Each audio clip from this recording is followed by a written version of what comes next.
they decided which way they wished to go.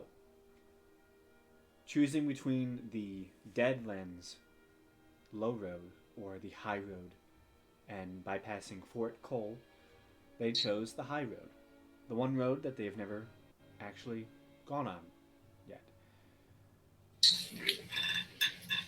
Making their way up the mountainsides, they saw the distant swamplands that stretched on for miles and miles below them. And there, they decided they would go through the night in an attempt to reach the fort and get to Farsley's quicker. They went late into the evening, but it was a dangerous road, and they encountered some difficulty with the Irons clan of hobgoblins attacking them along the roadside.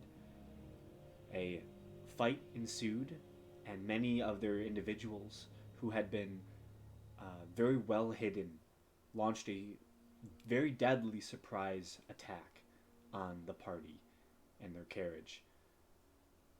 With some last minute thinking, your horses were able to be saved, but your carriage has taken a severe beating as many fireballs rained down upon it. But even with the dangerous attack on you all, you came out fairly well. A few of you were taken down during the combat, and thus you all decided that you'd rest for the rest of the evening and not continue on in the middle of the night. You set up the tower and had a nice rest with watches. Many of you, having good perception, you noticed that it was quiet along the mountainside. Seemingly, the sounds of the battle had not attracted more of these individuals to your location.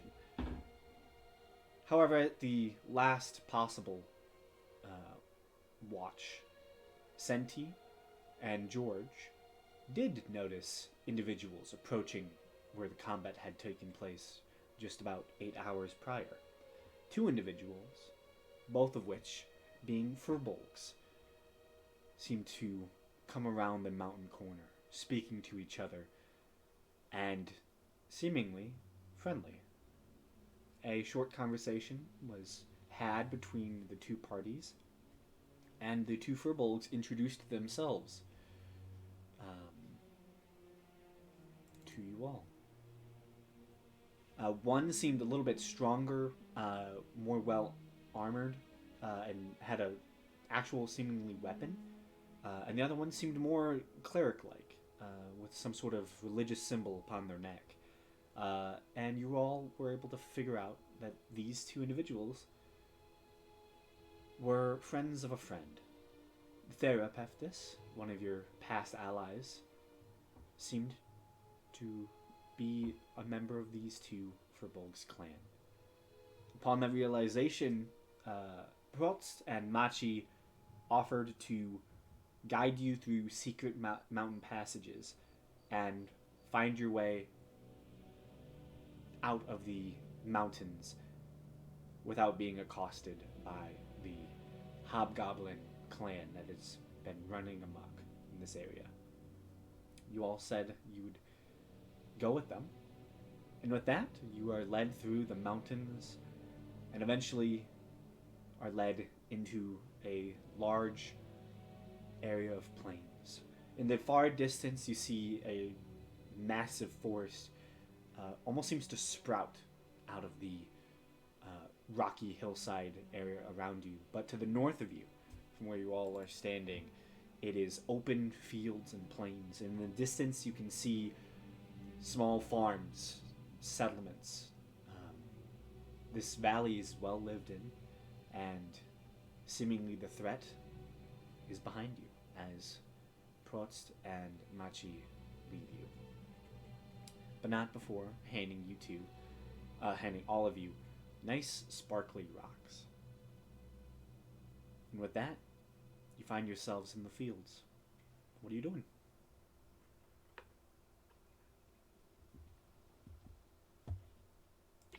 How close to the ocean are we? Right now you're still well inland.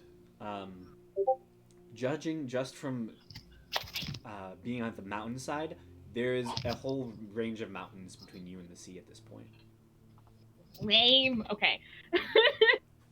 Yeah. Sorry. With your vision, you can see like a mile out, right? Yeah.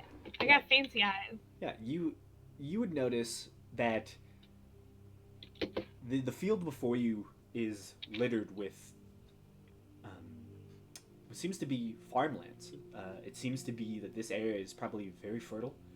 There is a river system that partially cuts down from the northern mountainsides and cuts across the valley, and then seems to almost seep into the swamp deadlands itself. That seems to be where it ends up. It seems probably to be one of the reasons that that area is so wet.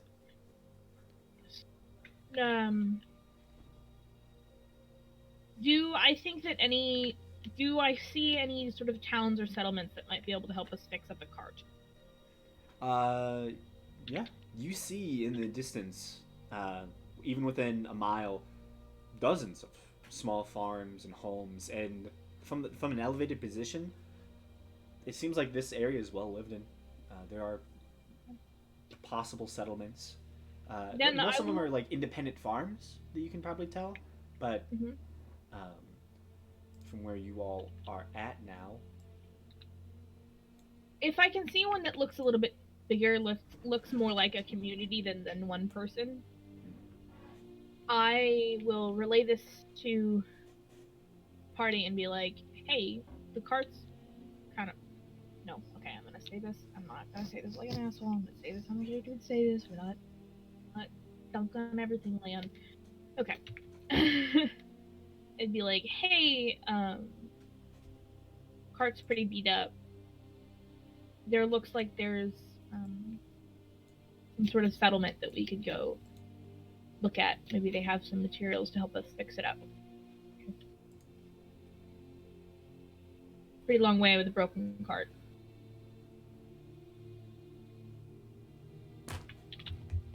We probably should get it fixed up. Yes.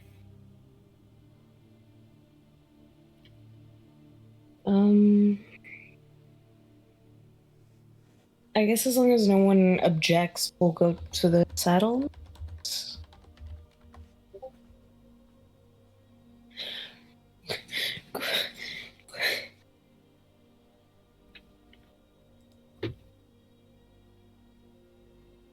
Okay. So, you all make your way northward, entering further and further into the valley of Crankton. As you begin to get closer to these settlements, they are a bit off of a bit away from the mountainsides. And as you get close, for the few of your party who has been this way, that would be Asir, Mabehi, Gamesh, they're really the only ones who remember what it was like the first time they came through here. But the first settlement you get to, the first house, this large farm estate, is burned partially to the ground. The next one, as well, burned. Put to the torch. It seems like these places have been abandoned for a decent bit, though. I'm a horrible person. Oh, I'm sorry. Recent damage. This seems to have, been a couple months off, and it's just not been fixed.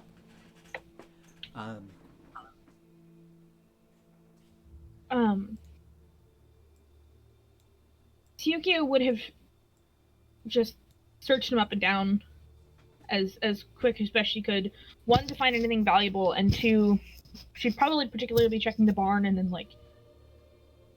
running to the houses really quickly if she could, to see if there were any materials or anything valuable or anything that could help fix the cart. Make an investigation check as you head to one of the more larger farm settlements that seems less burned than the others. Make an investigation check, you dumbass.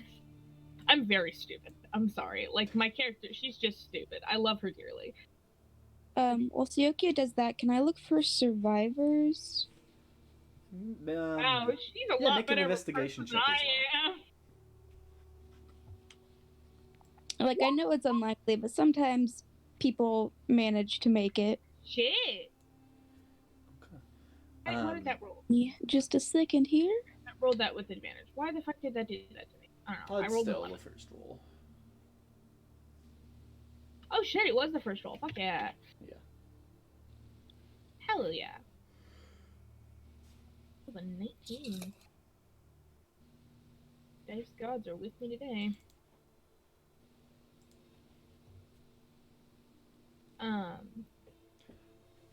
So, exploring one of these estates, the damage done here was done a while ago, and from what Siokia can see, is that everything of worth has been taken. There is no loot left to plunder, essentially. But it's not only that they took the jewels, like the gold that these people probably worked hard for to get, but they took the spare wood. They took all of the spare feed. They stripped these houses, these estates, of anything valuable that could be used to build things as well.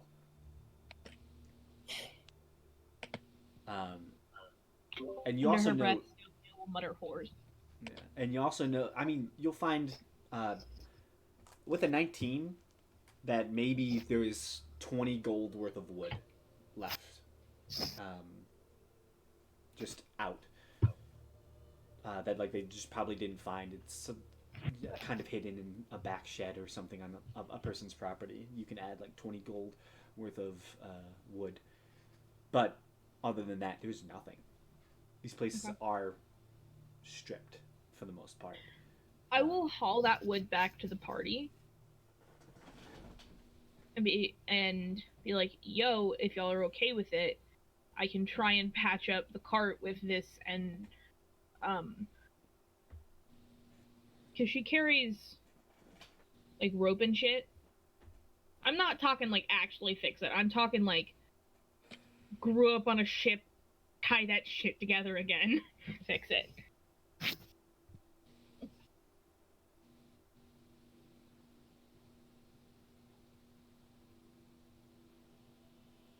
What do you all say?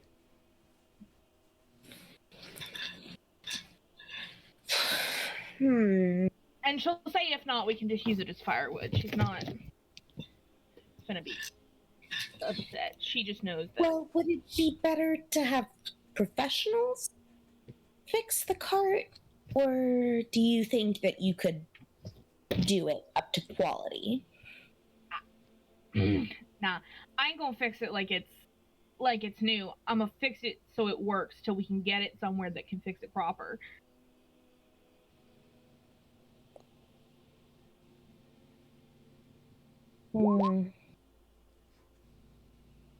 Sorry, Roll20 does this thing where I'm not allowed to access character sheets for a while. Oh, you're fine. You find no survivors. Yeah.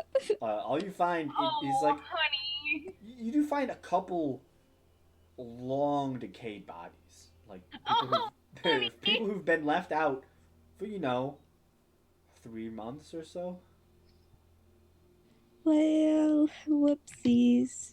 But it's not many. It seems like most of the people here are gone. Like you find maybe 3 people who were killed out of at most 30 homes. It's not terrible.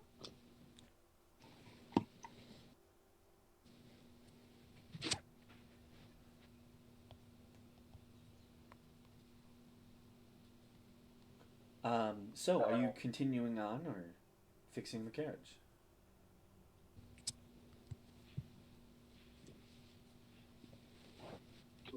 Tioki ain't gonna do nothing they aren't okay with her doing.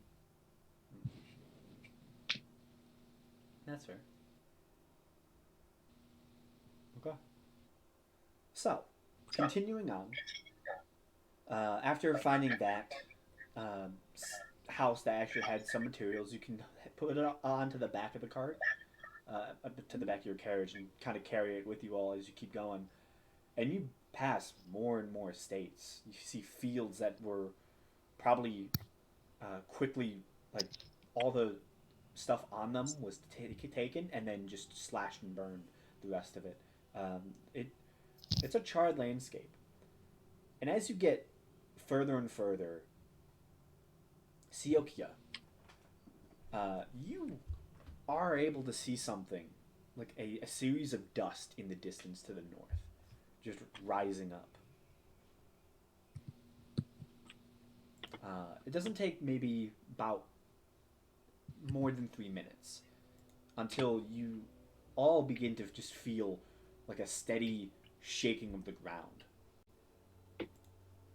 And that's when you see, rising over one of these low rolling hills with one of these farms kind of off to the side of it next to the main road, you see rising over it about 300 horses fast approaching. What do you do? Siokia would have said something when the dust showed up, but does she see the horses, or does everyone see the horses? Oh, once they crest the hill, you all see them. And there's 300 horses not stampeding, charging their way towards you all.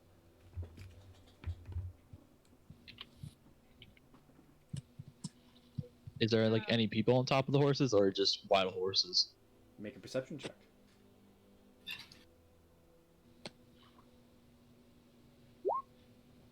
There's people on them. In fact, looking at them, you get in the now early sun, there is glints of armor on all of them. The sun is just reflecting off of pretty much every one of them is carrying and wearing some armor. You see many spears are beginning to be lowered as they are just charging in your direction. And from your perception, you can also notice that the symbol on them seems to be of some sort of yellow background. And these appear to be some type of mounted knight army. And they just fast approach you all. Are you all doing anything? Can I cast mage armor on myself? Okay. Okay. Siokia will have her crossbow in hand. She has a little hand crossbow that. Okay.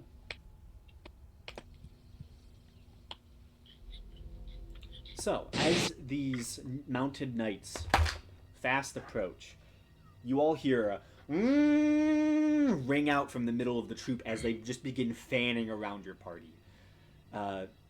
200 horses on each side, with the other original 100 still charging at you. They are doing a large fan. And you do see that they begin to slow. They are not fully charging at you. They are beginning to surround you.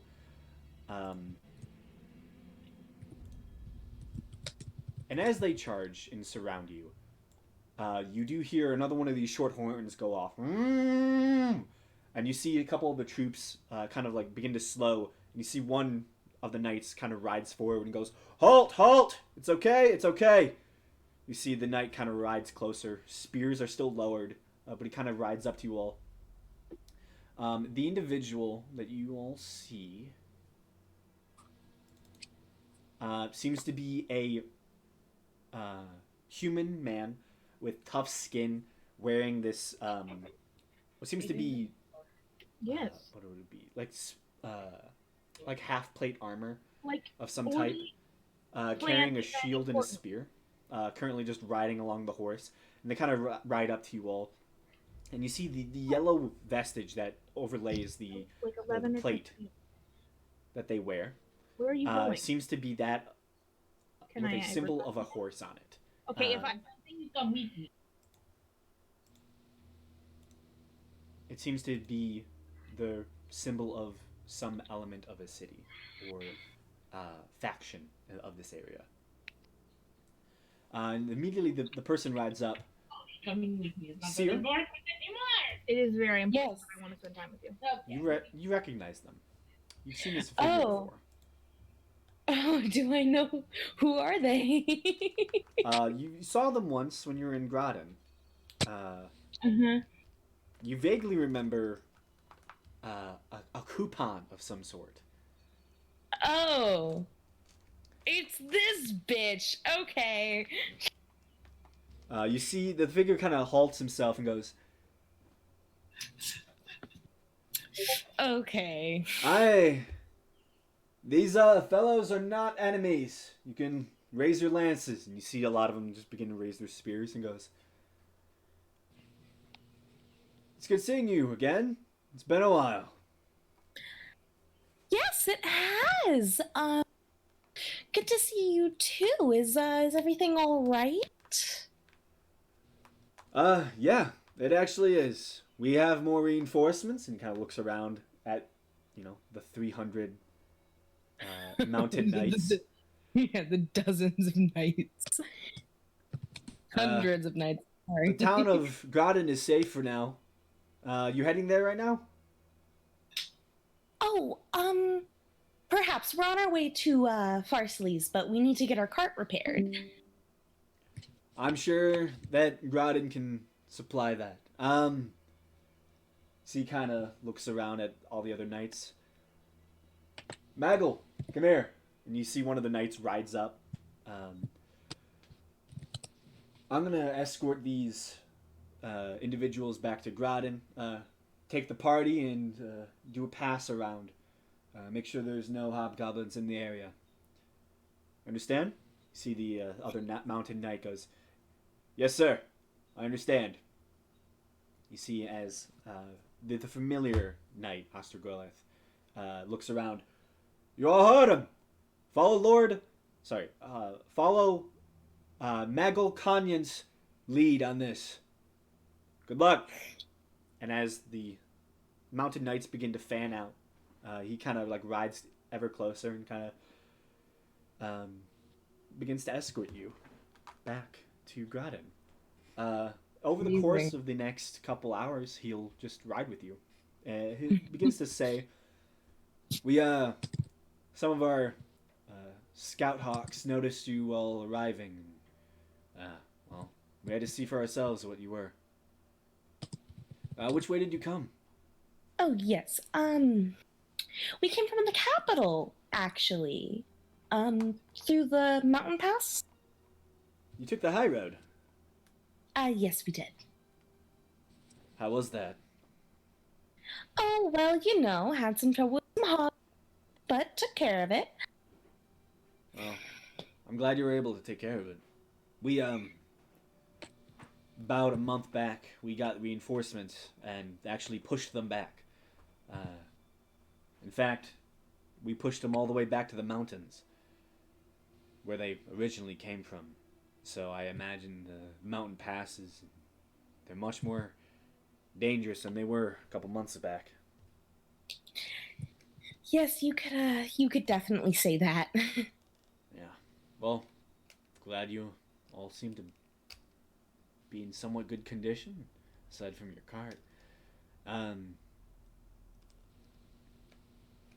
I'm sure someone in Groton can help fix that up for you all. Yes. Thank you. No problem. And yeah, you begin to all make your way. About a couple hours later, at this point, with the time it would take to travel through the mountains itself, it's just getting to be around maybe 3-4 o'clock-ish, getting to late afternoon, and you arrive to see what appears to be a small farming village. Many of the farms, as you get closer, within the immediate area, within at least 3 hours to the village, the farms are actually populated. You actually see cattle and horses and people beginning to plow their fields, as seemingly people are getting back into the swing of things now that it is somewhat stable over here. especially closer to the town. And you see this small little wood-walled village. The walls are only maybe about 10 feet tall. There is like a single watchtower near the gate, and you see another one on one of the corners. But it does not seem very. How should I put it? It doesn't seem like the most defendable town. It seems like just a small little village that happens to have a wall. And as you approach, the gate is open wide before you even arrive. And as you all begin to enter, Ostergroleth, the mountain knight, will say, "Well, enjoy your time in Grad. Good luck with everything and getting your cart repaired. I have to go and meet my knights back in the field." Gives you all a nod. Yes, thank you. Have a safe journey. Bye bye. I don't know why I said bye bye. I was just. I forgot. I got distracted. I didn't actually say bye bye in character. Got it. That seems rude and unnecessary. But he rides away. And you're left to what appears to be a small village. Immediately upon entering, there seems to be a couple, what seems to be houses, spread on both sides of the main gate.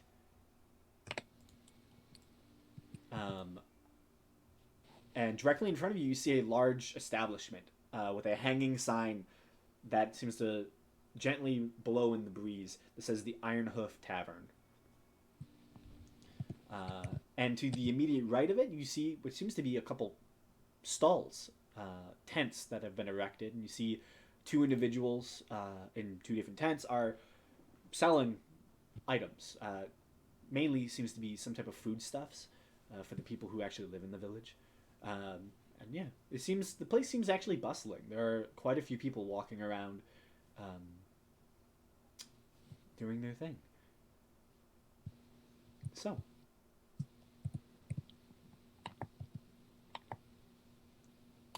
what are you all Well, I going guess to do?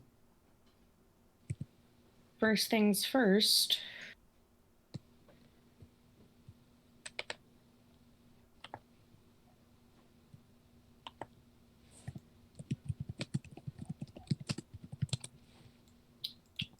Fix the cart. Okay. With the wood that you were able to procure, it wouldn't take too long actually to fix the cart. It's probably going to take maybe 8 hours or so, and I'd put it at maybe 30 gold with the wood. Actually, no, with the wood at 20 gold for repairs.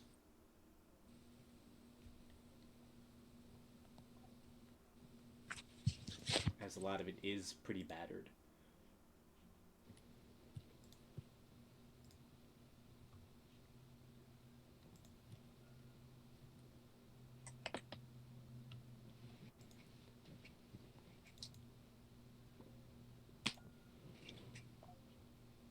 But yeah, you were able to find a small place to do it.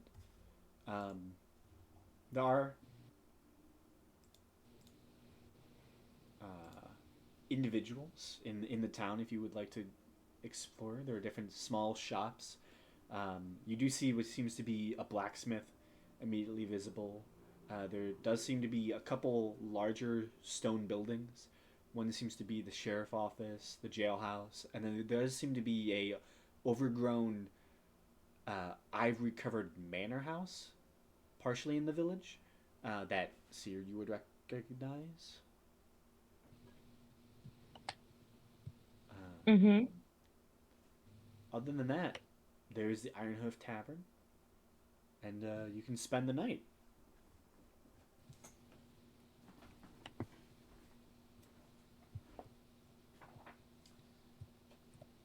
So, how long do you want to stay in the village? Just till repairs are done? Does anyone have anything to do?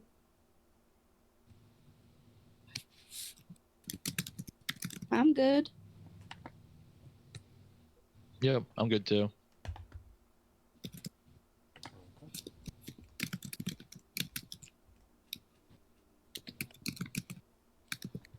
So I guess we're just gonna spend the night till the repairs are done.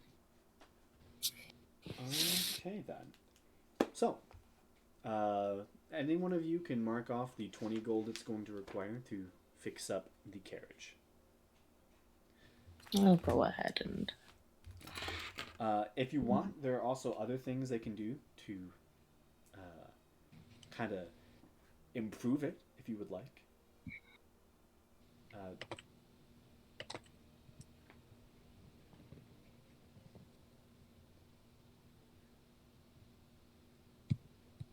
It would probably cost a little bit more, but it's up to you. What improvements? They can make it bigger, for one thing. They can expand the cabin size to fit pretty much all of you. Also, there's a you all have a friend in the town, that being a crazy old mage who just so happens to like you all.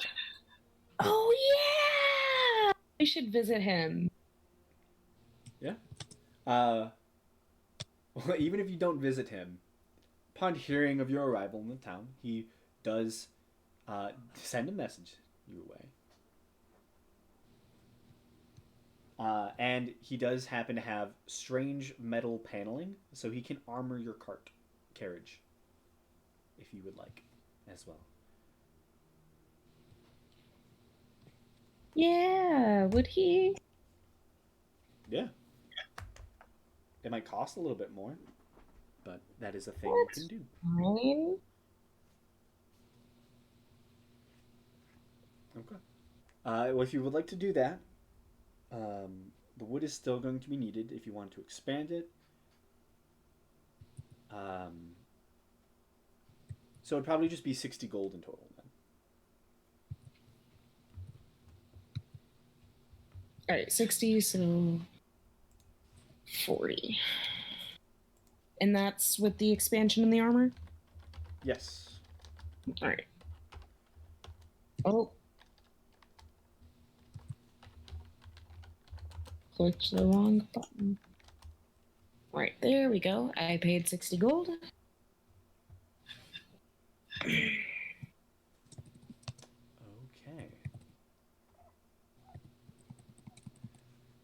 Yeah, and the strange mage will greet you,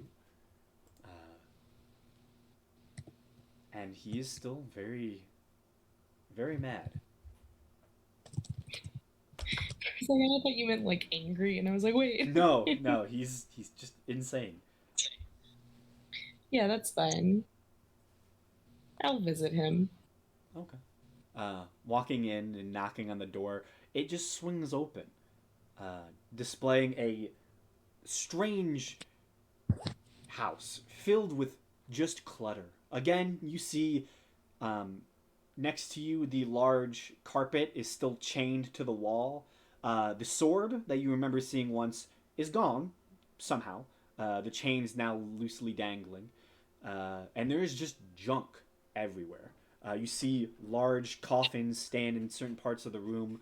And you do see that one of the coffins that you just kind of partially paid attention to once, currently is... It looks like it's being shattered from the inside, but it has a large series of chains wrapped around it right now. And walking in, you kind of look around, and as you hear the door behind you close as it opened for your arrival, you're chunk. I remember you. And I remember you.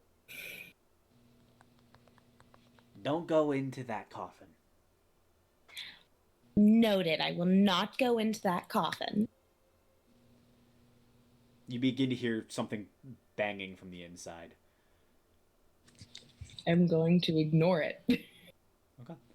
You see nothing begins to move one of the chairs over so you can sit down. You see another chair is pulled out as well, and you hear what sounds like something thudding into it, as clearly the old wizard is probably invisible.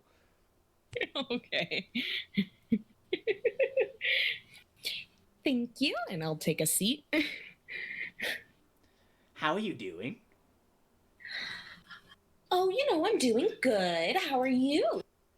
I'm doing my best. Oh, well, that's always great to hear. Oh, yes. The demons, they're just flying around. It's all the whole thing. Oh, yes, I know all about the thing with demons. Well, my own thing with demons. Probably not your thing with demons, but, Probably demons. not my thing. Yeah, probably not your thing. Yeah, they unchained the sword and attacked me in the middle of the night. Tried to stab me, so I locked it in the coffin. That's why I don't want you going in there. I'm just glad they didn't unlock the rug. Oh, yes. Well, I would never go into a coffin with a demon in it. That's... Oh, no, there's no demon in there. There's a magical flying sword that tries to kill me. Oh, a magical flying sword. I've seen one of those, but I would never go into a coffin with a magical flying sword either. Yeah, it's kind of very sketchy. I don't know why I crafted it. I don't know why I crafted it to try and kill me. Well, sometimes you need a little bit of a challenge. Yes. I also crafted a rug that would smother me to death. Oh, well, that's interesting. Yeah, do you want to buy a rug? I don't really have a place to put a rug at the moment. That's a shame. But if I'm ever in need of a rug, I will come by and let you know. I've had the idea of merely putting it in a crate and shipping it somewhere. And then when they open it, they think, oh, I got a rug. And they begin to set it down, and then it tries to eat them. If you do that, what you should do is you should make sure that you can scry it so you can see what happened. You are a very intelligent individual. Thank you. So, one of the imps that I use around the town to spy for me and stuff saw you all coming in, and I saw your carriage is fucking wreck. It looks bad. Yes. Downright embarrassment, honestly. Yeah. And I thought, well, I have some sheet metal that I tried to make into magical rugs that could consume people, but it didn't work out because it's sheet metal. Would you like it? Actually, that would be very gracious of you. Yeah, I would. That would be great. Good. I can have my friend the blacksmith help shape it around your carriage, give it a little bit of armor so doesn't break apart like a ship all the time. Yeah, I would hate to be this embarrassed all the time. Yeah, those fireballs, they'll do some nasty things. Oh, yeah, they do.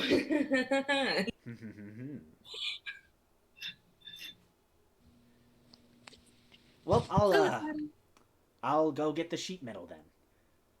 And you see the empty chair scoots out, and you see he goes into another part of the house, opening up a chained up door.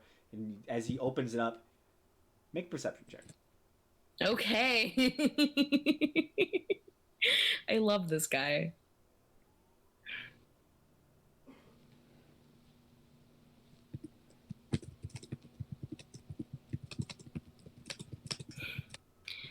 What's my perception? That's a 23. 23, okay. You clearly notice that about 4 small little flying devil-like creatures just emanate from the door and quickly disappear into the rafters. And as he opens it up, and he kind of stops for a moment, shakes his head and just walks in to whatever this side room is, you see immediately all 4 of them go for the rug. Yeah.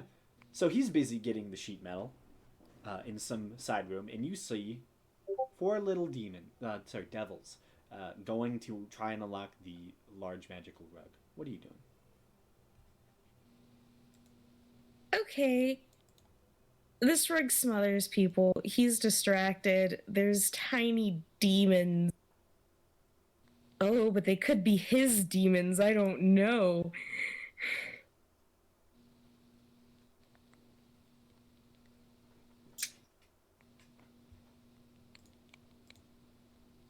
I'm going to... Oh, God. This is... Why am I in this situation? What have I done to myself? Okay.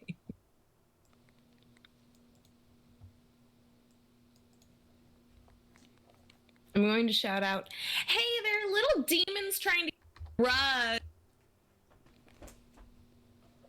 As you say that, almost immediately, like he's just waiting behind the door. You see the door opens. He goes, the pen register, and he snaps his finger, and you see the chains on the rug disappear. Okay. And then immediately you see the rug attacks the demons. Which that hits.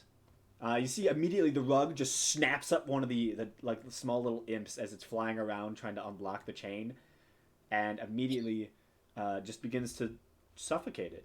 And you just watch as this rug just murders all four of them. Nice. Love that. And as you were watching this, you hear the door opens once again, and you see clearly a large towering construct just begins to break through parts of the door. You see it begins to snap and break as it's just breaking the door frame, as it pulls full-on sheets of metal out of this other section of the house. And you, as you see it just walk out with these sets of metal, kind of just stands there. What do you think? I think it's perfect. Sounds wonderful. I'll have it take... Oh, no. I'll have What's him... wrong? He'll take it to the door. Can you have one of your friends take it to your cart?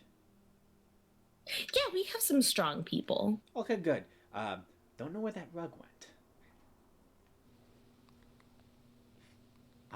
So be very careful when you're walking out. I noted. So how do you summon your allies? I'm gonna send a message.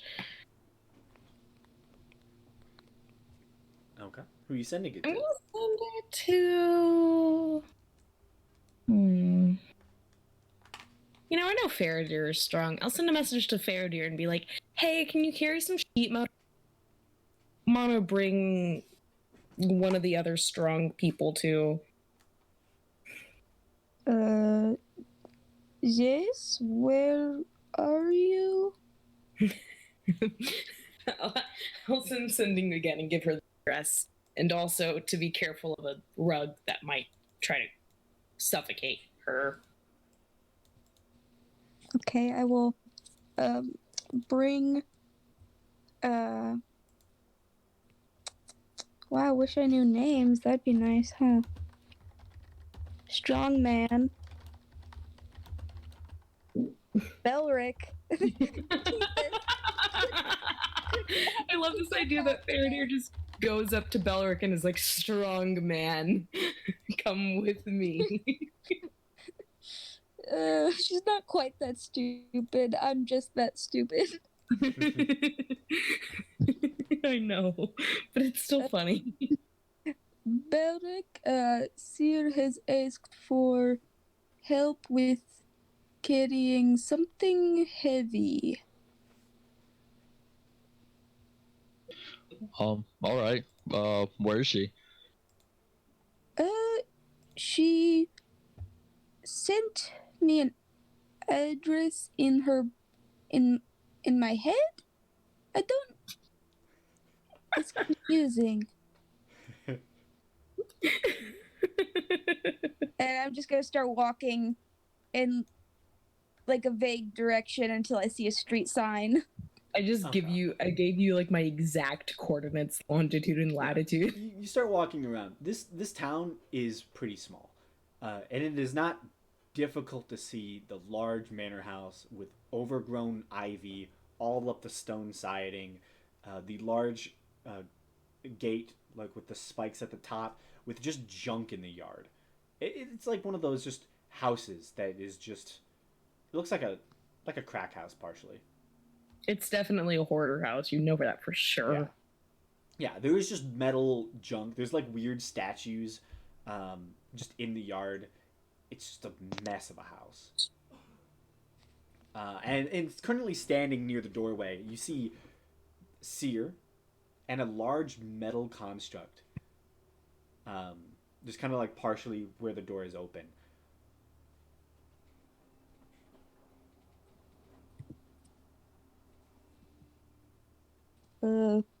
Hello? Hi! Yes! Beware of the rug. We're going to need to take these sheets of metal to the cart so we can armor it after it's gotten repaired. Okay. And I'll just, I don't know, grab some metal. Okay. The large construct, as it sees you, it just kind of turns to you. As it just hands out one of these sheets of metal. Yeah, I got it. Okay. Actually, it would probably give you two, and then give Belric one, the last little piece. Nah, man, give me like 5. I can take it. Okay, it just hands you most of the metal and gives one to Belric. It's, This is great. I'd like to imagine this construct is about to give some to Belric, and Faradir just like steps in front, like, no, give me more. evens or Yeah, cut odds, the line. Faradir?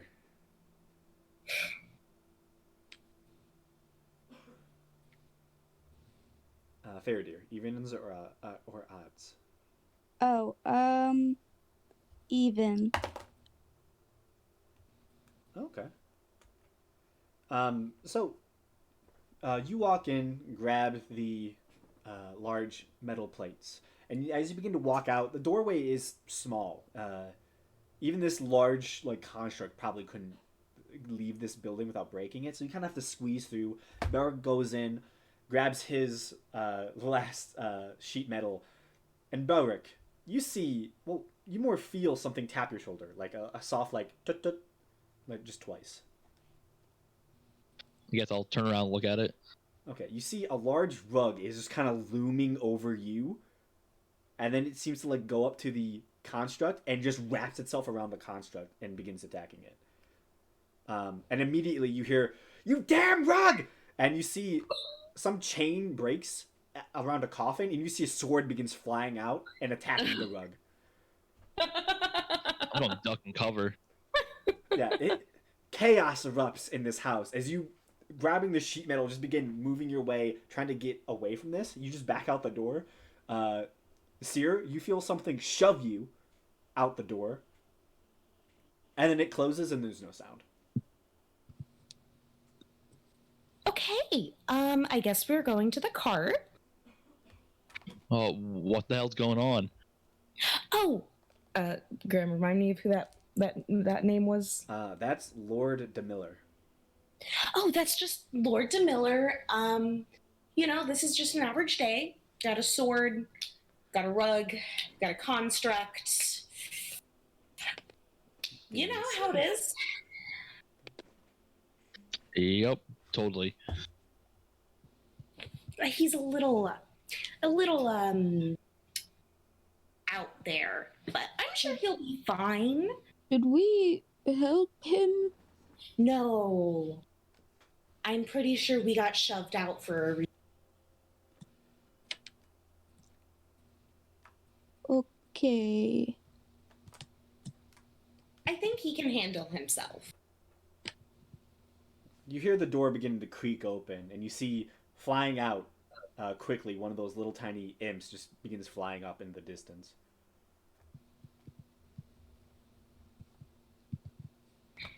I hope he can handle himself.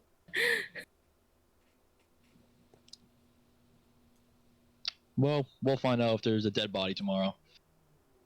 Yep.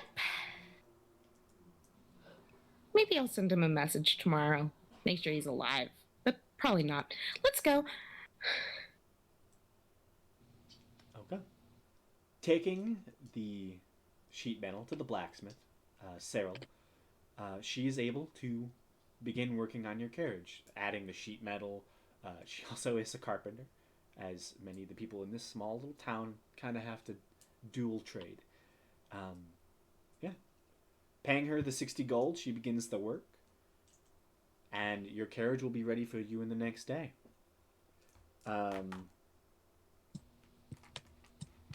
With your history with the town, I'm going to say you don't have to pay for service, especially if Belric would like to play. Oh yeah, I'll definitely play a song to get it cheaper. Oh yeah, you probably wouldn't even have to pay it with that. Just do a performance check to see how good you do. 14? Okay. You have a pretty decent performance for this small town. Probably doesn't see a lot of tavern performances, and you do pretty decent. Actually, add 3 silver into your pouch as you make from tips. Some of that is from soldiers who are just stationed. Actually, probably most of it is from soldiers. But yeah, the next day, after working tirelessly through most of the night, around 2 o'clock, your carriage is finished. Is there anything you would have wanted painted onto the side of the carriage? Any markings or symbols that you would like to add? Or do you just want it armored? I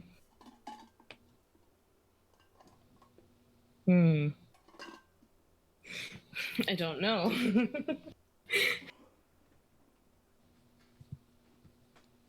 I mean, I think it could just be plain. Just plain? Yeah, it could be. Okay. Well, you are shown your new carriage. It is a little haphazard, being that it's a carriage that's been expanded. It'll probably work the same. She clearly widened it out, so it does take up more space width-wise, and she even did that for the wheels and all the accompanying tackle and everything. She just generally widened it out, but it is now big enough on the inside for all of you to fit in, which is saying something. This is now less of a carriage and more of just a large armored car, essentially. And it is armored. The metal sheet covers the top, sides, back, and bottom. The only thing that is currently not sheeted is the seating for where the rider would be. But for the most part, you now have a metal carriage. Oh, hey, Gamesh. How's it going? How's it going? We have a metal carriage. We have a metal carriage? Yes. Well, armored. Yeah. Arm. So Is it a modified old one or is it a new one? Modified. Okay. yeah, It got fucked up. yeah, the fireballs really did a number on it. Understandable. So basically, all you missed was they were met by 300 mounted knights, led by the one captain that you met the first time you were in Groden. Basically, the Irons clan has been pushed back to the mountains, and that's why you encountered them there. Okay. And so far, they were going to get their cart repaired, but they realized they could get it upgraded as well. So now it is bigger. It can house all of you within it. It basically has been fully renovated over the course of about 8 hours. And you also, Seer, Belric, and Faradir all in some way got to either see again or meet for the first time Lord DeMiller. Okay, yeah, I remember that one. Yeah. Okay. And that was the thing. Alrighty. Yeah. Pull up. With an armored carriage, you all are able to spend the rest of the day journeying. So George actually does say and ask if you all would like to visit his dad for the night, possibly have dinner with him, and so he can catch up and tell his dad. We all unanimously say no, George. You can't see your dad. It's forbidden. You're on a journey. I mean, No, no. I mean, sure. I mean, How it's rude a to brag that he has a dad. I know, right? How dare you, George? You know my Most of us family's don't even dead. have fathers, okay? This is like the first thing you learned about me. We all got naked.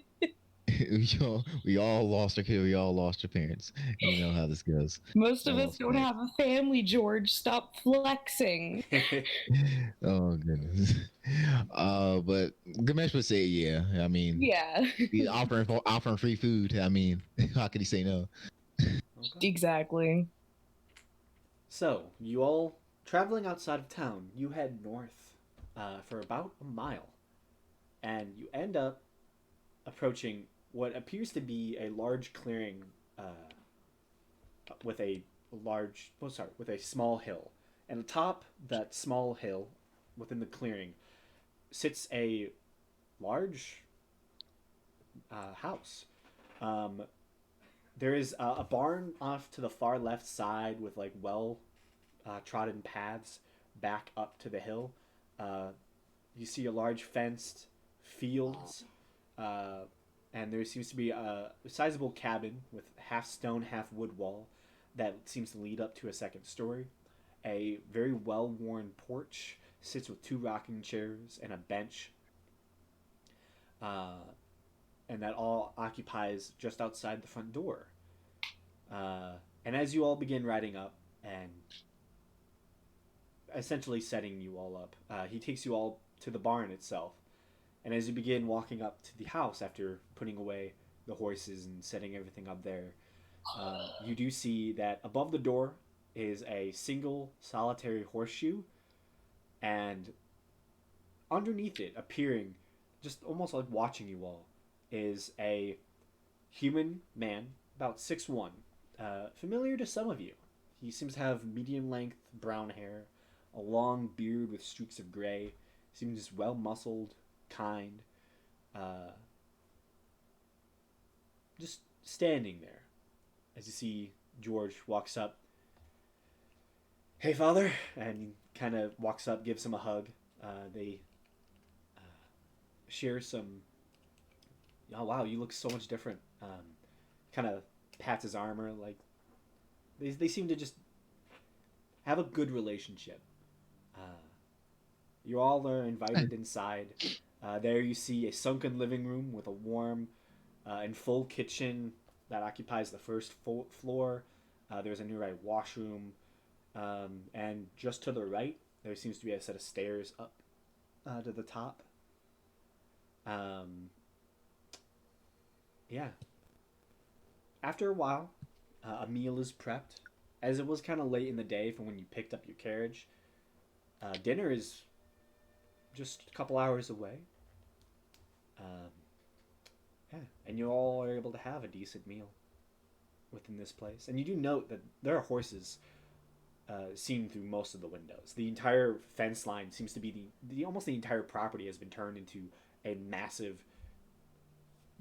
horse farm, essentially. Many horses are playing and running throughout the fields, and it's a very comfortable place. Should we get into horse breeding? Let's get the farm set up first before we get. George will say to that, I mean, I can sell you a couple. I'm sure we can sell a couple, maybe one stud and a couple mares, and we can get you started if you want. I'll get back to you on that. He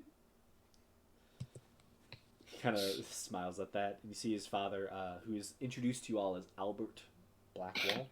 Kind of goes, yeah, I wouldn't mind helping fellows out and You're friends with George, and I wouldn't mind that at all. Dig in. Wasn't expecting too much company, so I just made some hearty stews. Enjoy. He kind of takes a nice loaf of bread that he probably recently got, puts it on the table, begins cutting it up, and you're all given some stew and bread. And chow down. Yeah, it's fairly decent for what you can see. He's not the most rich person, but he's not doing bad either. It's comfortable. Not as poor as we are.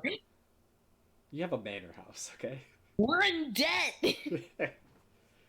Yeah, honestly, we're way more debt than we have. We're thousands upon thousands of dollars in debt. It's all right. We're going to find a Ponzi scheme. We'll get there. Listen, as soon as we kill Queen Anne, we're gonna have to have a George like, hey, you can have your mom, but any valuable within this place is ours. Got it?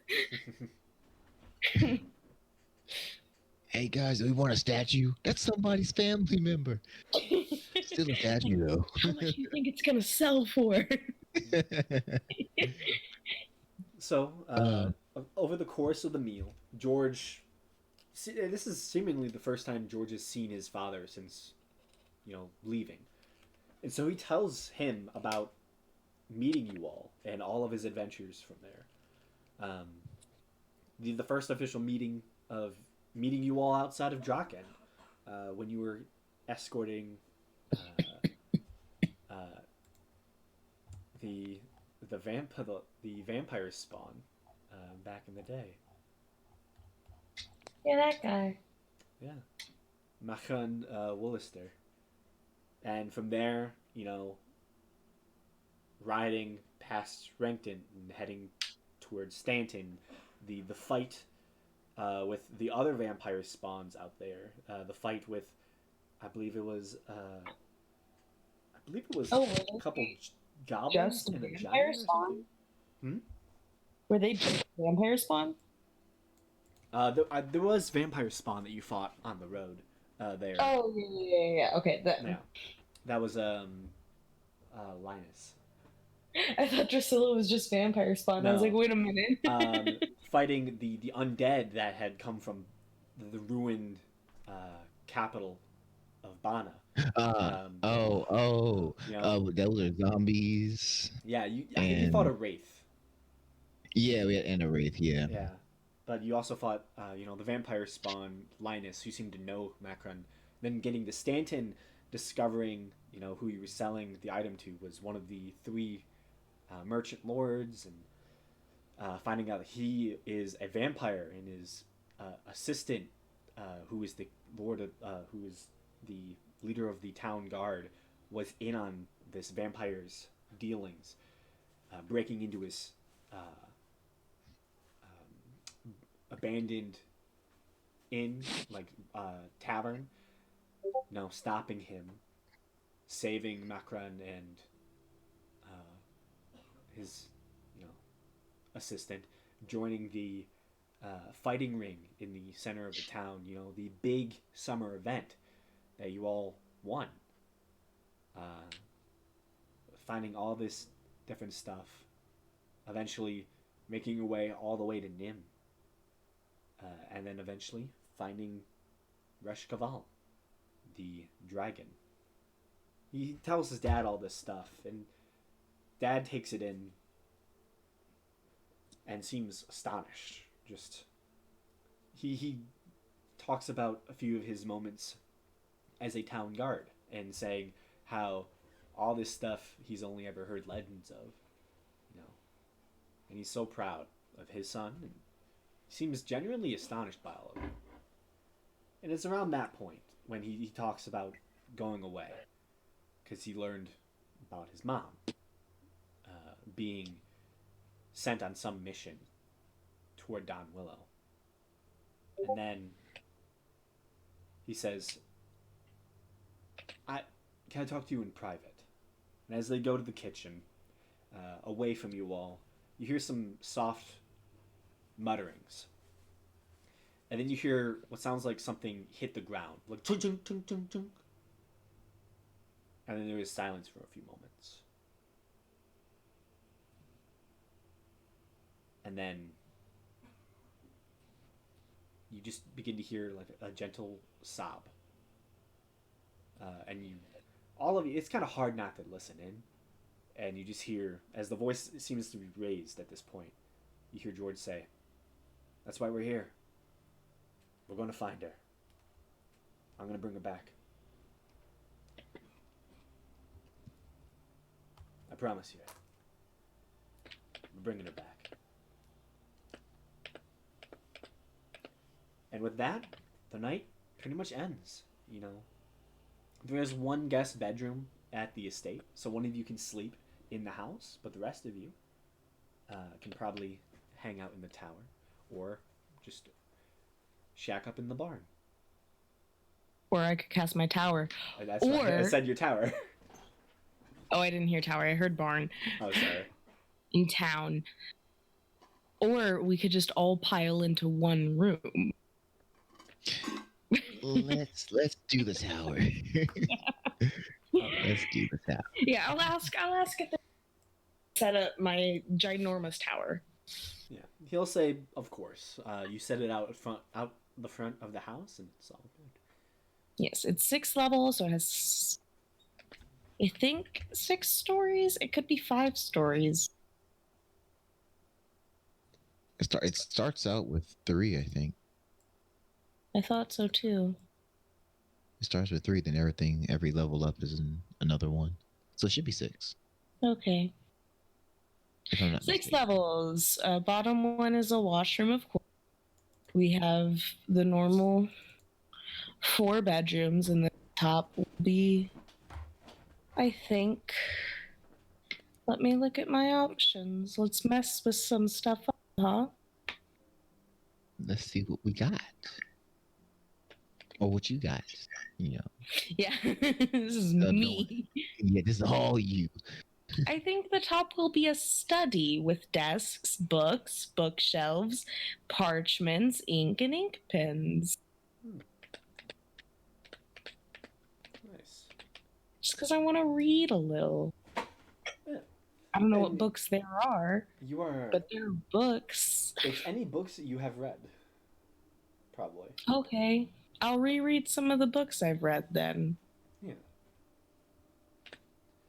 That's useful, actually, because I could lose the actual book and still be able to read it.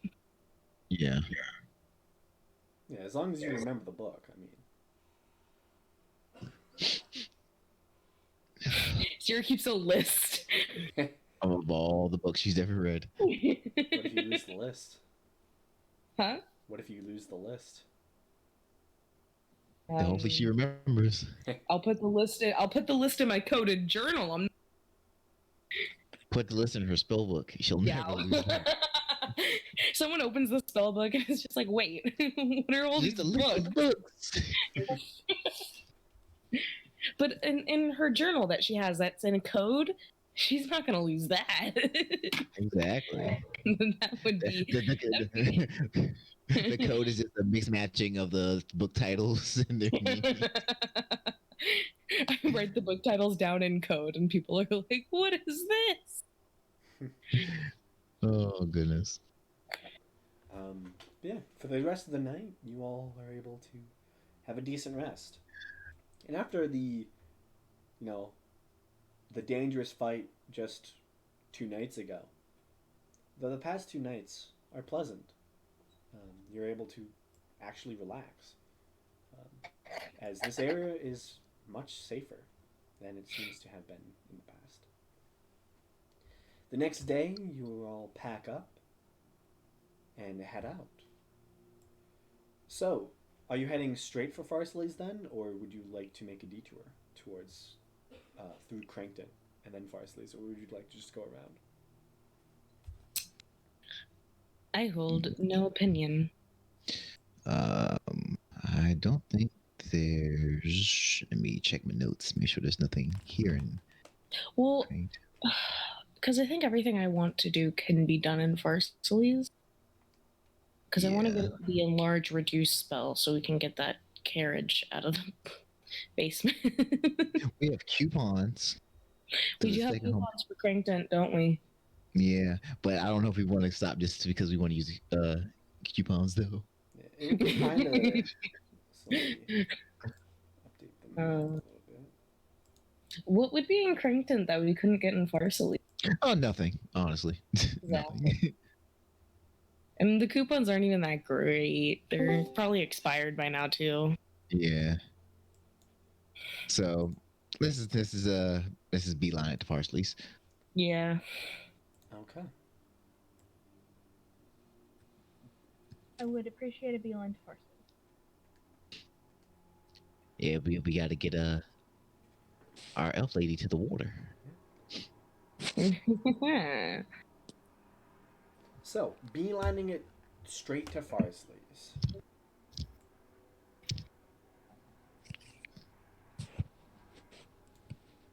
Let me check something.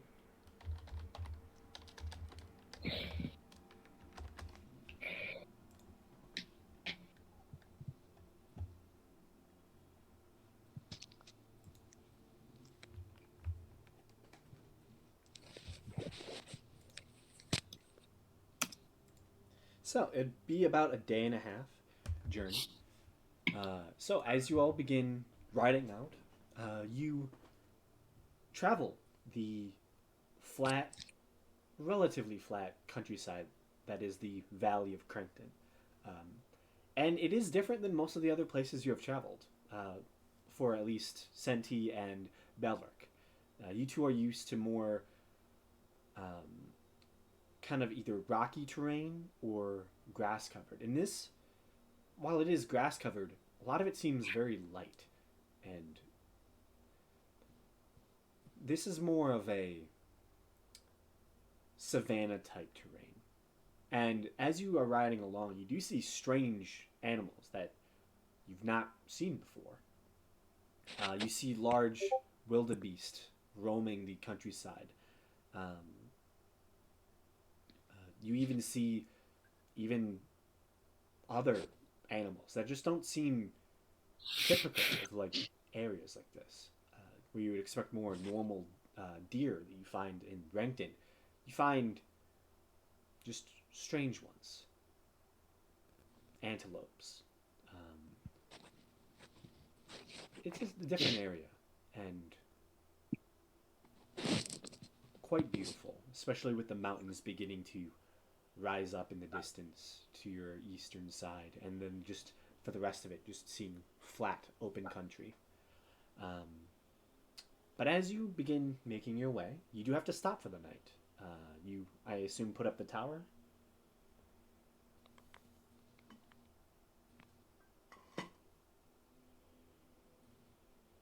Yes. Okay. Are you taking watches? Yeah, probably. Faithful hound. Siokia would be keen to take watches. She doesn't really trust. And also, I would tell everyone here, including Blackwell, that the password is orangutan. Okay. So, Alrighty. with orangutan being the password, what's first watch? I'll do it. Okay. Second watch? Lend my peepers. I'll do second watch. Okay, you managed to take second. Siokia would probably be better suited to like a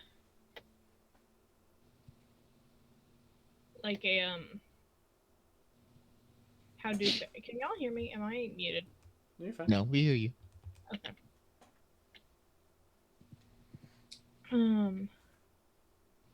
She'd probably be better suited to like a middle of the night watch or an early morning watch, because she has those real good eyes, and can see in the dark. She can also see for up to a mile, which is my favorite thing in the world. Yeah.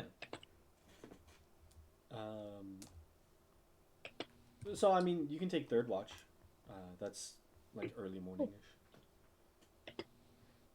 Yep. So, as the tower is put up, faithful hounds put down, and 3 watches are had. Can I have perception checks from the first watch? Yeah.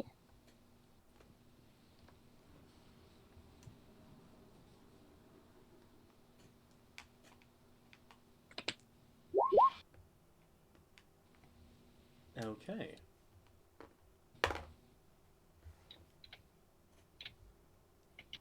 So, you begin looking out over the terrain, and the night here, it gets pretty dark. Even though you are able to see in the far off distance what seems to be semblance of light from other places, you see down to about the almost directly west, kind of like partially southwest, you see distant lights that are probably that of Crinkton off in the far off distance. You also see to the north smaller lights, some sort of settlement near where you know the entrance, or where you think you should be going, where the entrance is supposedly at. And as you're looking around, the rest of it is dark. And you don't hear anything until you start hearing loud barking all around the tower, like, and immediately hear a series of noises surrounding the tower. What are you doing?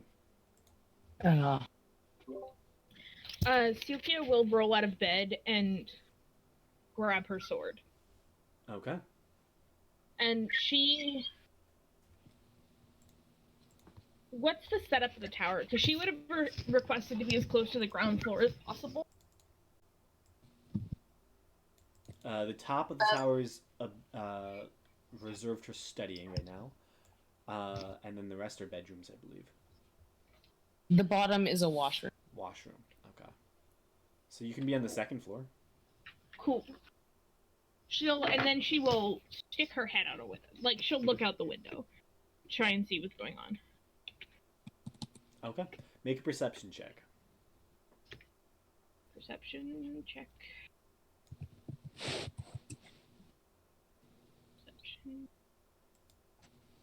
Perception.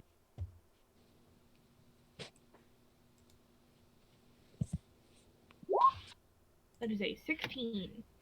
16.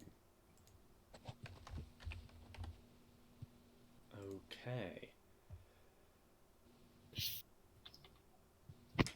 They are very visible at the moment.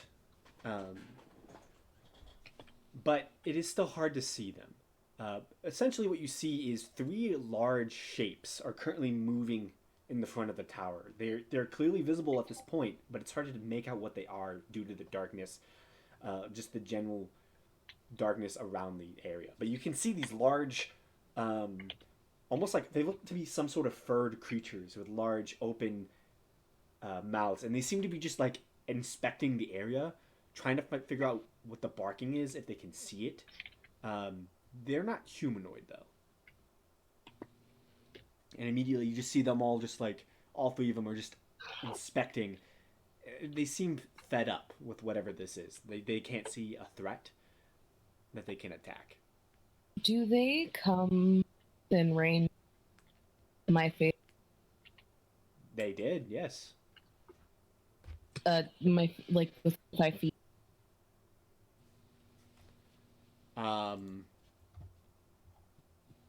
At this point, no. Okay. It tries to attack. Yeah.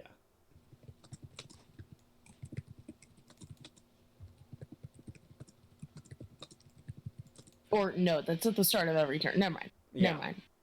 And it's if it's hostile to you. Yeah. What are you doing? Are you just looking at them, Sirka, at this point?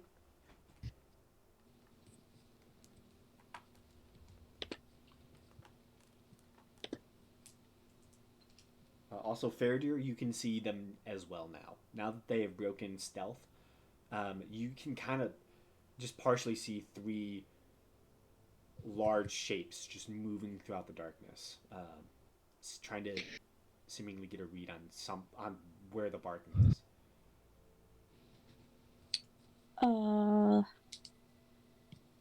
I will alert the others. I mean, the dog alerts the others. In all honesty, I'm not much use then. Can I see what's happening? yeah, you wake up. It takes you a few moments to. You just hear like the loud barking from outside as your dog is going wild. As it doesn't stop. Can I look through Poppet's eyes and see out the what's happening? Yeah, you go through Poppet's eyes. Make a perception check. Alright.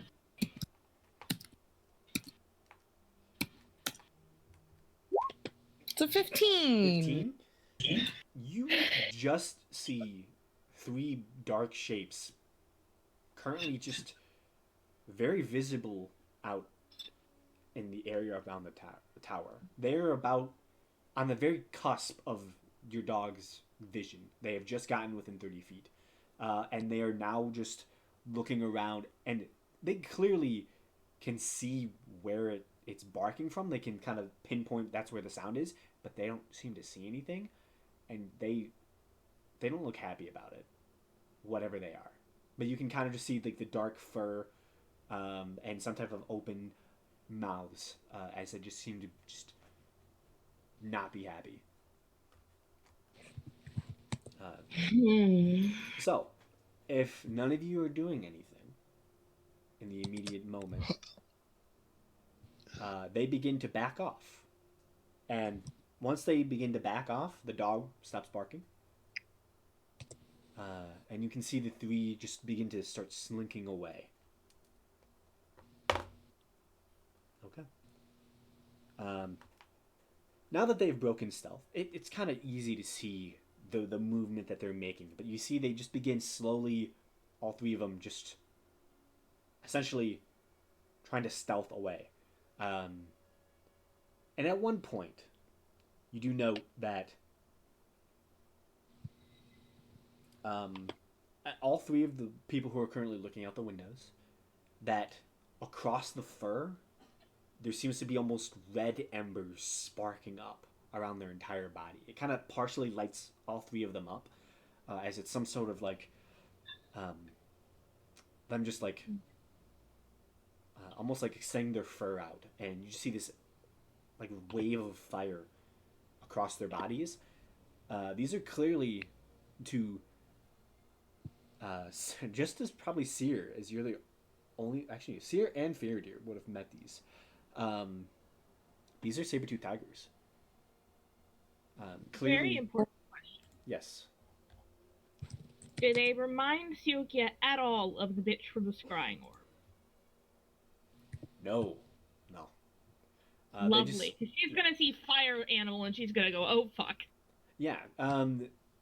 They do seem to have some sort of fiery nature to them, but this looks like a more natural creature, if anything. But for Faradir and Seer, these are Saber-Toothed Tigers. Clearly enchanted in some way. But they just begin slinking off. As they aren't able to find a quarry.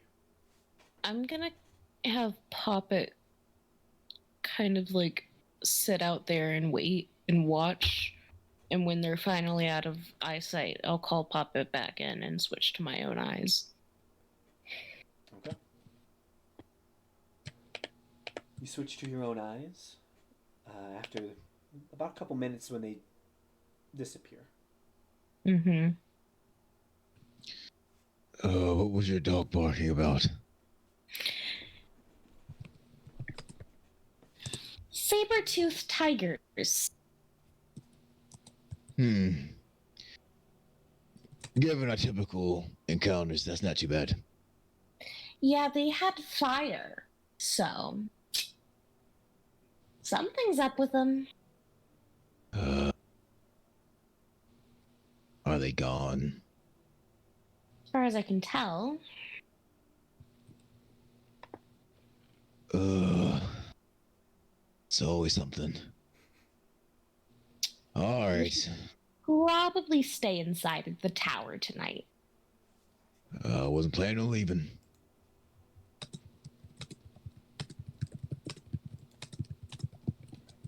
Can I? Hmm? Can I have Poppet go into everybody's rooms and mimic the words "stay inside"? Yeah, Nice. definitely.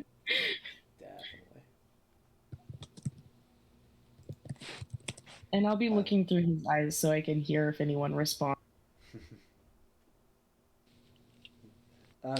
Make a history check, Ganesh and Seer. Nice. I make this with advantage, no?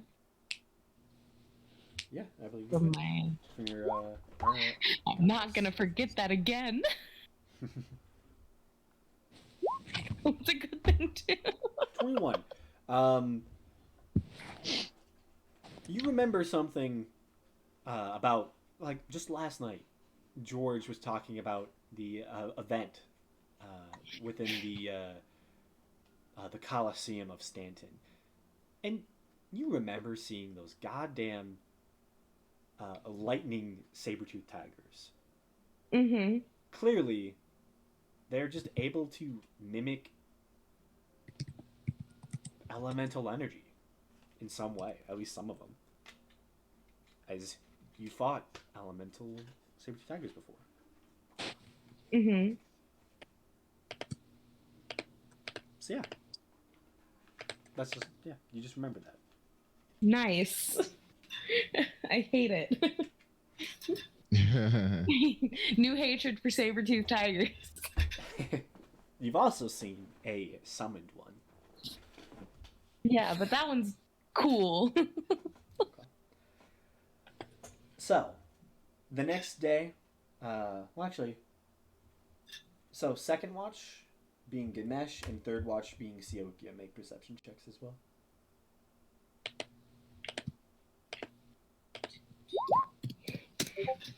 Okay.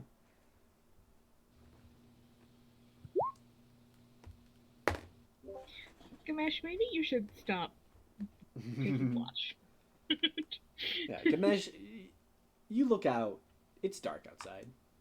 I had my sleep interrupted. You know. Yeah, you're kind of annoyed. You know, the dog was barking, and you're just kind of laying there, and you're like, I can get a couple more hours in, and you take another little cat nap, and then wake up your next watch partner. It's kind of relaxing. You had two good nights of resting in safe places. It's fine. The dog's there. He'll wake everyone up. Exactly. Siokia, during your watch, you kind of just looking out. You have the vision of, you know, you can see a mile away from you in any direction.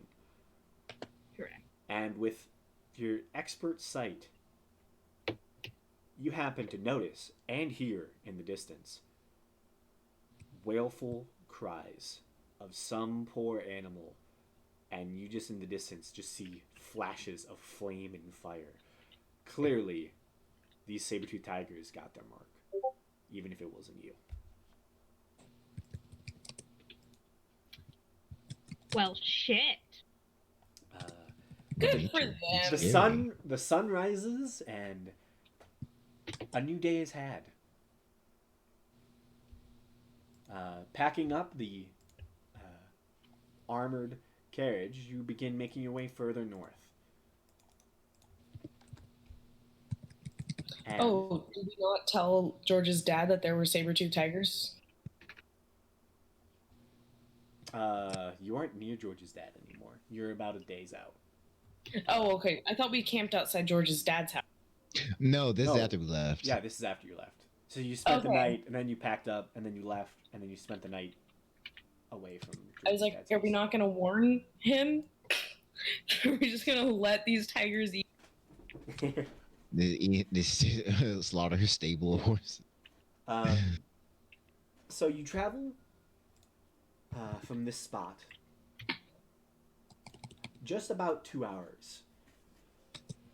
And the whole time, you now see the towering mountains off to your eastern side. And there you begin to see, set into the mountains themselves, a massive fortress is built. Large blue banners of a fish jumping over, seems to be sails, the symbol of the House of Farsleys, is draped well across it. And there you find the small, ramshackle town that usually houses merchants when they get stuck before entering Farsleys. As typically the gate is closed during the night, as it is a dangerous journey through the massive caves. And it is packed. You see massive lines are currently just spread out. You see many people are having to camp with their carriages and the like. There seems to be some sort of backup here at the gate of Farsleys. What are you all doing? Is this the gate before the tunnel or after? This is the gate before the tunnel. Okay, yeah. You see many guards are stationed out front. And you do see a couple carts going in, but not many. What are you all doing? Shall we go talk to the guards? Yeah, let's see what the holdup is. Yes, let's. All right. Skamash and I will go to the guards. Anyone else gonna join us? Yeah, I'll tag along. You head up, all of you that wish to this large castle structure. And there you see guards are currently meeting with many merchants, and you see some are just waving out bags of cash, like, I need to get in the city now. Can you just get me in? And you find a merchant. You find a set of guards that are currently like patrolling up and down these carriages, and you kind of stop them. And what do you ask them?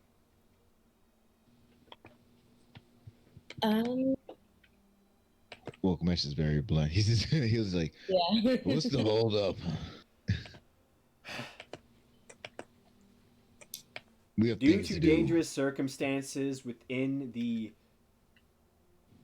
mountains, we have to limit the amount of travel. It is for the safety of any individuals wishing to enter Farsleys and carrying any of the riches that they bring with them. You can enter if you truly wish, but no, it is incredibly dangerous right now. What exactly is making it dangerous?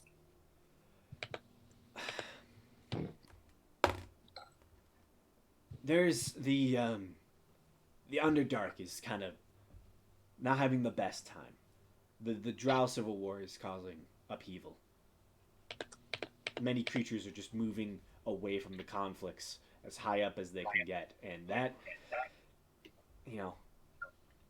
hits the road to Farsleys.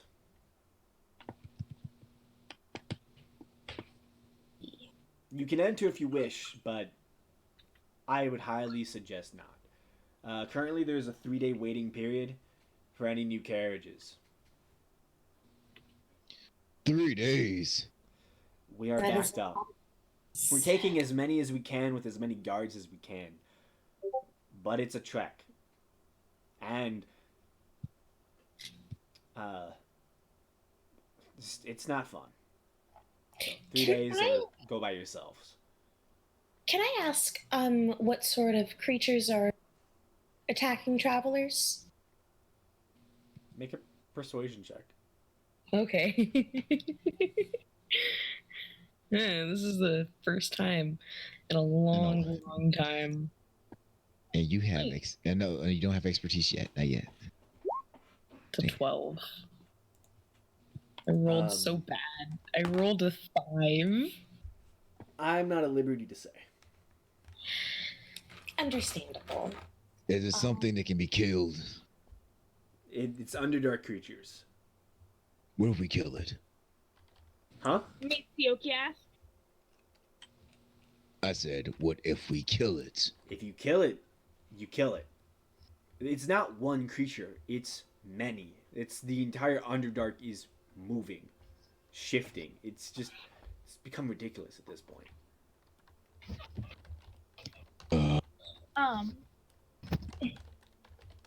Even if you wait, we still have to protect your carriage. We take 7 at us at a time. 7 with us at a time.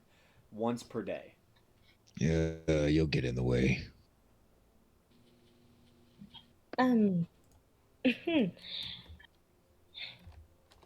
Well, thank you very much for everything that you have told us. It will be very helpful for our decision. No problem. I have a question. Yes. And to be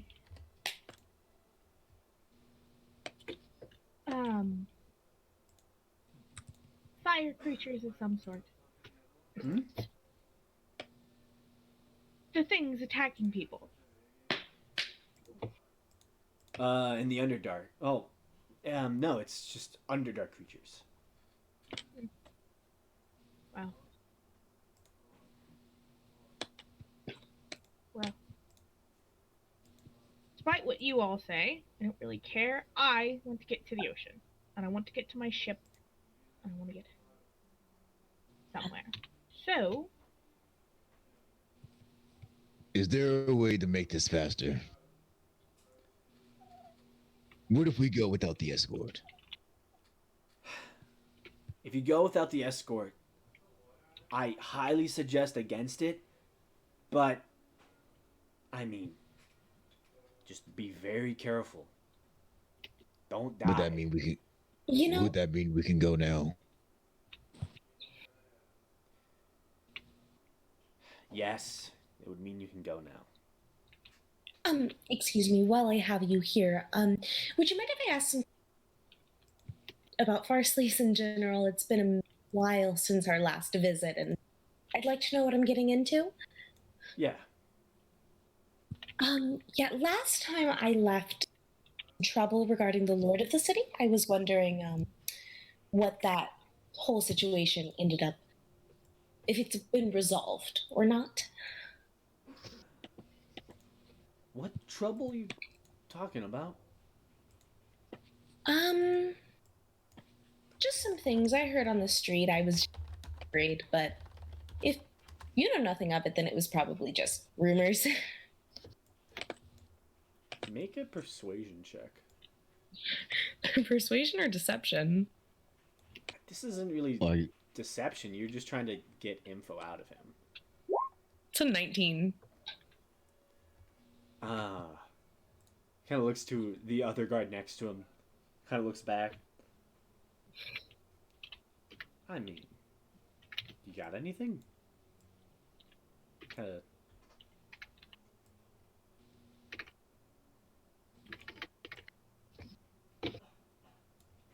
Like Kind a of- bribe? Seems to be insinuating something of the like. Oh, well, I could. I have an axe. There's Gamed. I don't say this. I don't say this. I don't say-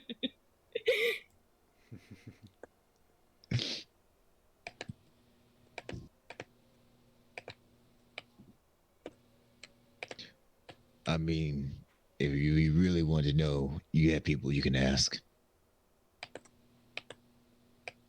We do know people in Farsley's. I know we know people in Farsleys. People aren't exactly outside of the walls. Now, are they?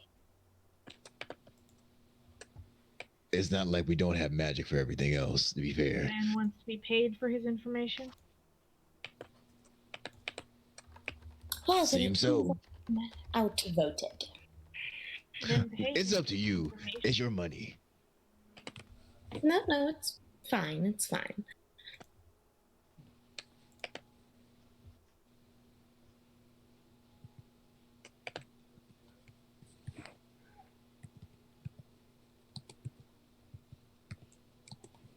All right, so if everything else is and we don't need an escort, then we can go, right?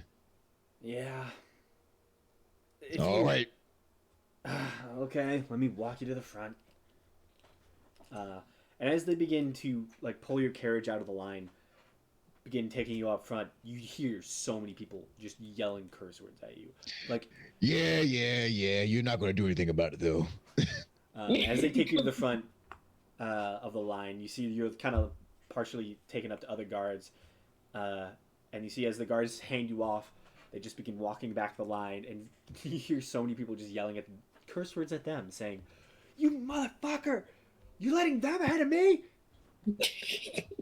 It seems like just a very annoying situation that they're dealing with right now. That's fair. I'd be annoyed too if I had to wait 3 fucking days. And then motherfuckers just These get here and just bleed. assholes in an armored cart show up, talk Yeah. to some guards, and get through. As you all show up, do you see the guards now at the gate are just kind of looking at you? So, you're going in without armed escort by the Farsley City Guard, correct? Yeah, Check something off exactly. on a piece of paper. Can I have your full name?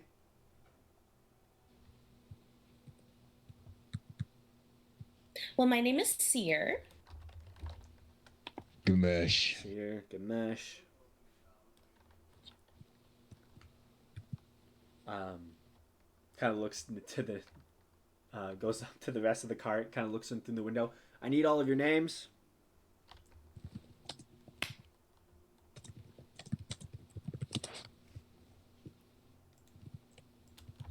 Belric. Balric, okay. Next. Senti. Santee, okay. Kind of writes down the names. Faradir. What? Faradir. Hadir, okay.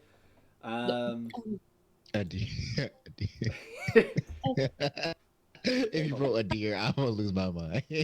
Probably Like my not. name in real life. As long as you get part of it, I'll accept it. I don't care which part. You hear, Mebehi, Mebehi, George, did I get everyone? Kind of looks in. You, Elf, what's your name? Kara. You said Kara? Yeah. Okay, Kara. Kind of walks back up to the front. Is there a place I can, send your names to if you find, you all dead and your cart destroyed? The ocean. Would that be the manor or the Terra? Probably be the paladins. Paladins, Well, Terra. Terra. We're not affiliated with paladins. And Actually, they know us pretty well. I have a family. Well, then you tell them. Well, then you gotta tell the man where to send your name. Yeah, I'll tell them like whereabouts in the mountains they are. Okay, Like, I'll give them The rest of the best group is like, which military organization should we inform? yeah, he'll like That's- kind of take mountains. Okay, I'm gonna send all of your information to that specific place. Well, Nope. And he kind of walks off. You're clear to go. If you, you hear him say, "If you die within the cavern, just try to make your cart fall off the path, so you're not blocking it, so we don't have to move it. Also, if you could make your bodies not line the road, that'll be fine. Thank you." He's my new favorite character. Kind of waves you in, and you see as you begin making your way in, past the prestige of this outer gate, you see like there maybe is like 12 or so guards. As you get past the outer gate, you see 2 more guards, and then you enter into the cavern. Throughout this entire large fort, there are no more guards. Seemingly, they're all helping to get other caravans through this section of tunnel. And as you delve beneath the large mountains that surround this area, the cavern above you is hundreds of feet up. This is a massive natural system. And as you go, you do note that there are ever present magical lights set every so often to guide the path down this large underground road network to get to the city of Pharsalles. Okay. So, let's see here. As you travel within the Underdark,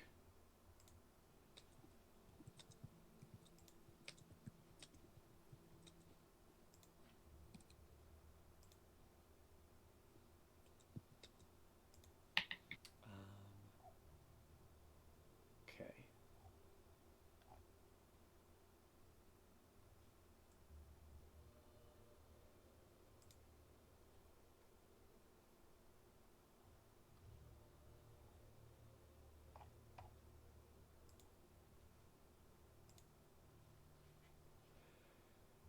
You see the cavern around you begins to fade from you after a while, as seemingly this massive complex is just a massive set of hollow mountain. Off to either side, even for those with the longest dark vision, it seems to go on and then just drop as you have entered a deep and dark recess here. So,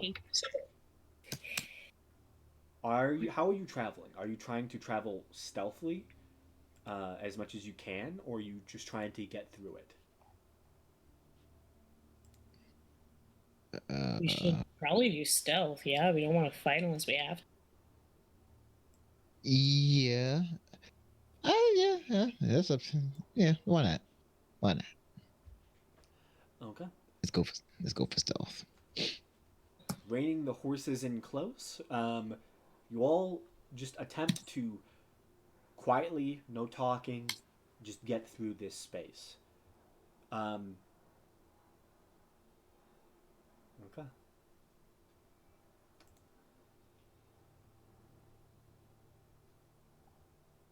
Can I just have a stealth check with disadvantage?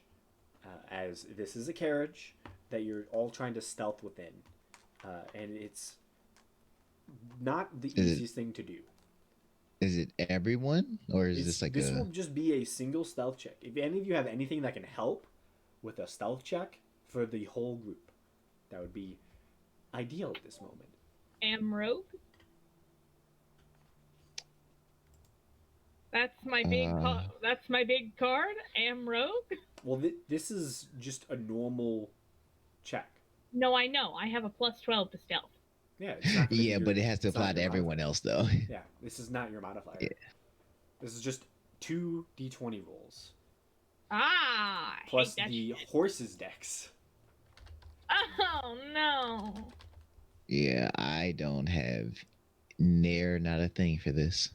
I encourage the horse to be stealthy and promise it food if it does. I don't know if it understands me. How many horses do we have? 4, right? Yeah, you have 4, and then Blackwell has 1. So actually, Blackwell would probably make his own stealth check. I would like to give 3 of our horses bardic inspiration. Oh, and the one dumbass in the back. Okay. I will it's make a creature. It doesn't have to be human. Okay. So I will add just a general bardic inspiration roll on top of the main roll. Okay. I've expended all of my bardic inspirations, guys. Okay. Horses? Ooh. That's not good, but oh well. Oh. So Blackwell is fairly stealthy, even in full plate mail. Oh, he's disadvantaged, doesn't he? Still not that bad. As he begins to quiet down his horse, his plate mail does slightly jingle, but he's fairly quiet. Can one of you roll a d20 for me. I and then refuse to be a reason that. who wants to do it? I'll I don't do wanna it. do it. I'll roll a Good d20. I'll take one for Yeah, the team. Thank we'll you. blame you if it goes bad. Thank you. I would like to not be to blame. Roll your bardic inspiration die as well. Right. It's not really gonna be much. It's a d6, right? Yeah. Yeah, hey. Hey, 12. 12. Blackwell is just one higher. So, somewhat stealthily, you begin making your way through this tunnel section.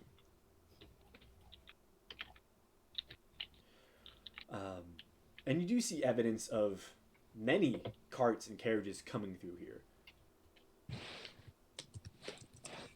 It is lit, but it is deathly quiet. And it's not a straight tunnel. It does seem to twist and turn every so often. And you wait for 10 minutes, 20 minutes, a half hour.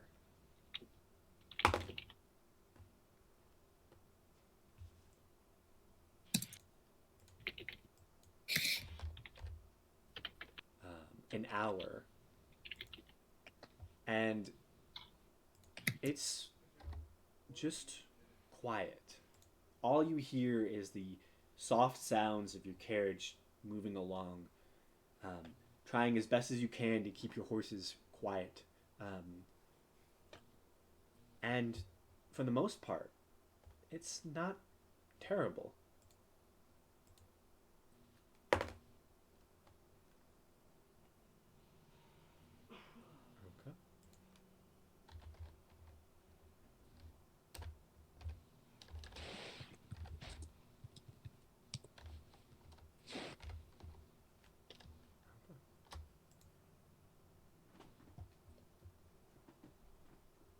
An hour and a half goes by, and it is a monotonous trail of just quiet darkness that just seems to emanate around you. The lights are there, but they are spaced every 60 feet or so. And every so often you do note signs of conflict. You do see carriages that have been pulled off to the side, some battered and broken, like some massive weapon has smashed in the sides of them. Others just seem to be empty, devoid of any sign of a struggle. It's a strange sight.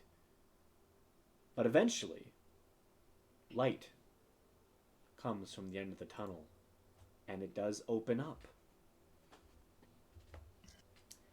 You see what appears to be the outside gate of Farsleys. This one being similar to the last, being some sort of fortress type. But the gate is open, and you see many guards, probably around 60 or so, are currently amassed with carriages on the other side waiting to go through. And immediately you see a half dozen guards kind of look over at you all as you just alone exit the tunnel. And you see a couple of them, especially one, kind of walks over. Yeah, did you see anything when you were in there? Nope. Nope. Nothing? Nothing. Fucking lucky. I'm not gonna lie. I was expecting something. All the hype I had. Expecting to get ambushed like the second we win it. Yeah, I mean, we just got back through, and that happened to us. And he points to one of the carriages, still intact, but you do see that the side of it is smashed in by something big. Oh. Well, that's Sucks to you. What the fuck? And he kind of like walks off in a huff. And you do hear him say, they didn't even get attacked at all. And you hear, like, you've never actually heard, 20 or so people just give an audible groan, but now you have. As 20 something people just go, what the fuck? And they kind of just all begin looking at you and talking about you as you roll your carriage on through. It's not our fault we're smarter than you. Yeah, it's also not You know your what I'm fault saying? that they rolled terribly. Yeah. Listen. No, you just weren't spotted. No, we were not. Ha ha ha. Okay. This is why being a bard has benefits. Mhm. Yep. So, you have now entered the city of Farsleys. For the characters who've never been here, what you see is a large plateau that is completely surrounded by tall mountains on all sides. Aside from a massive bay that expands to the entire northern side of where the city is buttressed to. Um, there you see a fairly sizable space, enough for maybe your 3, 4 ships to sit alongside each other. That is the only entrance into this massive bay, and you see a entire city before you. Immediately, the first sight is directly in front is a large section of almost like gray tiled buildings. Massive sets of alleyways stretch all around, and this is a city. This is bigger than the capital, and looks far more bustling. Past that, the gray tiling, you see one with in the far back some sort of white tiling on the rooftops, and just barely able to be seen off to the left side, buttressed up to the mountain, close to the mountains, but kind of on a thinner section. This area seems to have very bright blue tiling, quite beautiful. And other than that, off following the mountains opening to the right of where you all entered into this space, there is a large section of actual greenery. There seems to be elements of terrace farms that stretch all the way down the mountainsides that seem to go up until there's a massive set of 2 large waterfalls that drain out with a massive river that seems to fall off of some cliff in the middle of the city.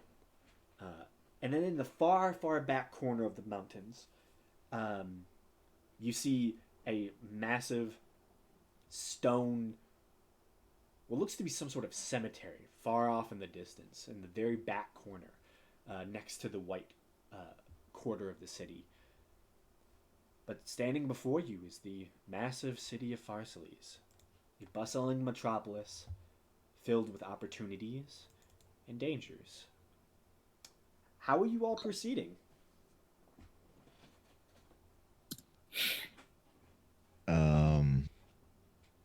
I would say head straight to the ship just to meet up with everyone first. Okay. And then once we meet up, we can really just get going. I mean, that's up to everybody. I don't know if anyone has anything they need to do in Forest Lease. I would like to buy a scroll of enlarge reduce. Here comes Giant Faraday.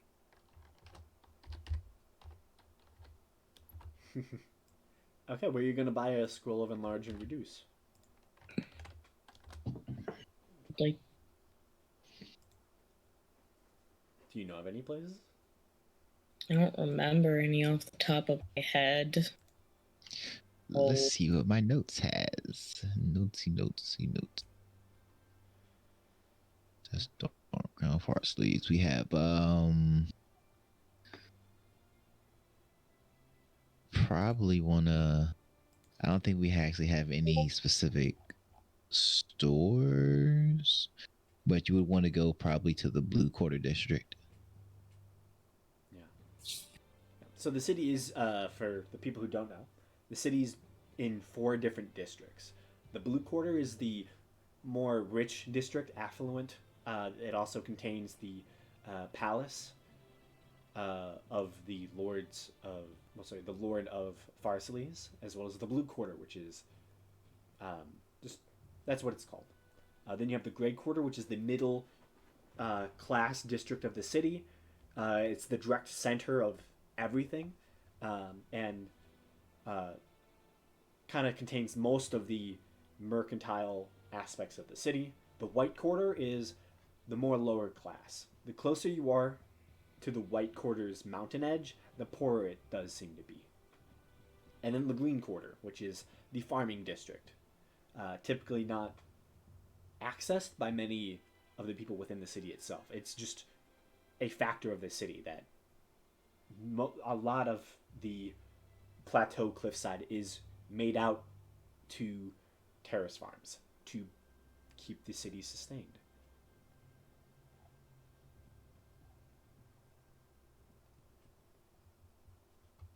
But yeah, there is a lot. You can just generally, if you want, you can walk around and see what you can find. There'd be investigation checks.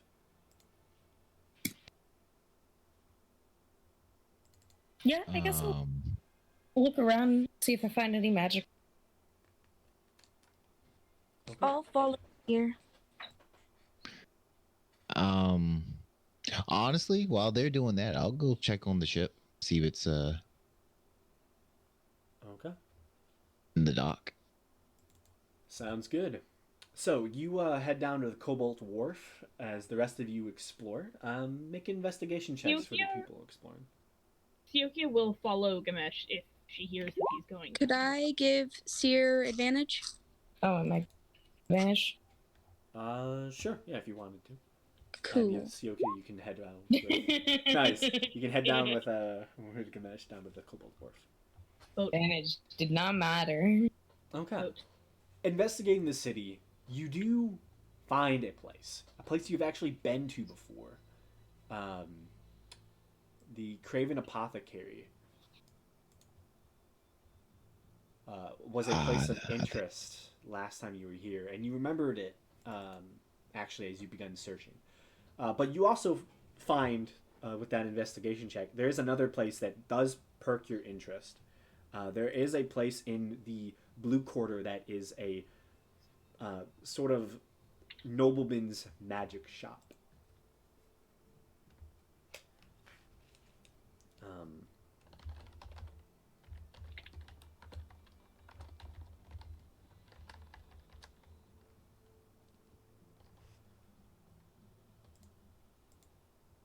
It is called it is Greenbelt's Magical Repair. That's in the Blue District, Blue Quarter. Blue Quarter, yes. Oh yeah, we also need a bath. We need to what? Find a bathhouse. Must. We have to all get naked together. We have to. We have not had group bonding in months. What's The this only place called time again? we learn anything about each other is when we go to a bathhouse. Get naked together, damn it. What's the name of this place again that she just found? The Greenbelt Magical Repair. Greenbelt Magical. He's real done with our shit. I'm not. I'm fine. Y'all want to get naked? You get naked. I don't care. You get naked, you get naked. Oh, that's going good. That's a line. That's going right in there. quotes. Yeah, it is. If you want to get naked, you get naked. Oh man, whew, you got you funny. That's why you're still here. Oh. Mesh would just leave if we didn't make him one session. Oh man, that's not true. I know. Oh my god, could you imagine if that were? We have to laugh one session or not invited back. Or you're not invited back. If you can't crack one joke, you can't stay. Yeah, you gotta laugh. Make someone else laugh. That is your payment for playing D&D. It's a But I'm socially awkward. Sounds like you don't want to play Dungeons and Dragons. Oh no. Oh goodness. It's like a fireball.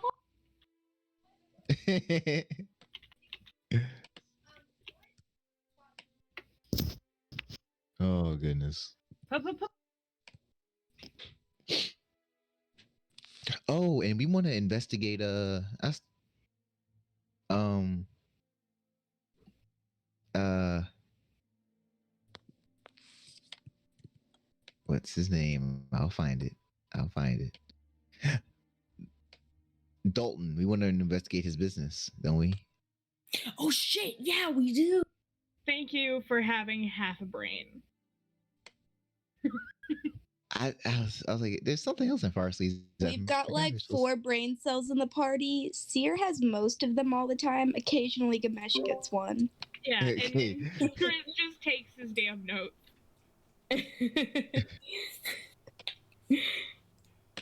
I just Oh goodness. intelligence, guys. So. Well, say something for everybody else. It's a good thing you do, because nobody else does. Also, I feel I should mention I do not take expertise in persuasion. Oh, do you have it now? I will not. I won't do it when I do pull up. Oh, understandable. It's a waste. I'll get a base roll of 10 no matter what I do. Right, honestly. It's like, what's the point? Because with that, I get a 17 no matter. Yeah. So, you know. Wait, are you? Yeah, you are proficiency. You do have proficiency in persuasion already. I better have proficiency in persuasion. I'd be upset if I didn't. Honestly, that would be a good thing if you did. For you to have a +7 with no with no proficiency. I don't think that's possible. It's possible. It's not. It's very hard to achieve, though. Oh well, no, because I'm a bard. It's not that hard to achieve. So, which shop did you want to head to, Seer? So we have the one I've been to before, Greenbelt Magical Repair. Yeah. No, this one that's the one you just discovered. Yeah, you just discovered Greenbelt Magical Repair, and then you know the Craven Apothecary is a place you've been to before. So you kind of know what they have. I'll go to the Craven Apothecary. I'm just trying to get a scroll large reduce. Yeah. And some paper. Yeah, walking back into the Craven Apothecary, you had to go to the Light Quarter for that. And you do find the large, strange building. And upon entering, again, it's filled with many overgrown plants just everywhere. This place is just filled with different growing plants. Weird knickknacks behind the counter. This man has a lot of stuff. And you do see the scraggly, long-fingered, gray-bearded, mustached, unkempt old man. His thick glasses, long fingernails. And he kind of limps out from around the counter. And he'll get you a scroll of enlarge reduce. Ooh. Mm-hmm. Mm-hmm. How much will that cost? Let me just look it up. I predict a lot of What level shenanigans. is that spell again? A second, I think. Second level spell? I think. It's not that high level of a spell. Yeah, I think it's just second level. Cause I know Duragard can get it as a Yeah, it's Yep. second. Okay. That'll be just 200 gold then. He does have to craft it, so it'd be a couple hours.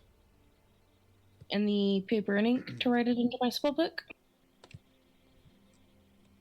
Okay. That would cost you. How much would it cost you? Like another I think it's $100. Yeah, I think it's 50 gold per spell level. Why is enlarge reduce not on fucking roll 20? Or not working on roll 20? Roll 20 said fuck you. Yeah, it really did, didn't it? No enlarge reduce. Page not found. Page not found. The link doesn't exist. Oh no. So, Well, this is an alternate reality where enlarge reduce is not a spell that exists. Nope. Not anymore. It is transmutation, so it's not as expensive as it could be. No, it is. What is that? It is. You're a conjuration wizard. Yeah. Yeah. she's I'm like, conjuring. wait, what do you? I'm watching too much Critical Role, okay? I'm like, why is? I Why? finally tried to get caught up. I'm on like 118. Oh, I literally today I saw the best video of how to get caught up on Critical Role. I will share that. For a second, I thought transmutation was just a lesser school of magic in this world. No. just a lesser school. No. Transmutation wizards are bullied. Yeah, like it's just like transmutation valued Yeah. If you less. go to imagine What you got here? transmutation major, oh boy. Yeah. You got your GED, huh? Fascinating guy. Oh yeah. Hey, Caleb. Wow, get fucked. transmutation, that's child's play. Like, oh, you took transmutation? That's nice. Oh, how can you apply that in the future? That's a question, yes. The job market for transmutation is just decreasing.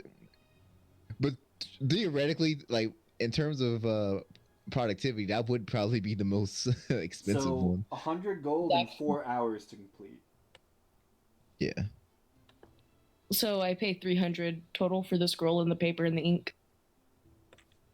Well, you're technically all together by the time you finish transcribing it. Yeah. Okay. I removed 300 gold. I know I'm spending more gold than I'm making, and that's a bad thing, but Ballin'. very. School of Conjuration.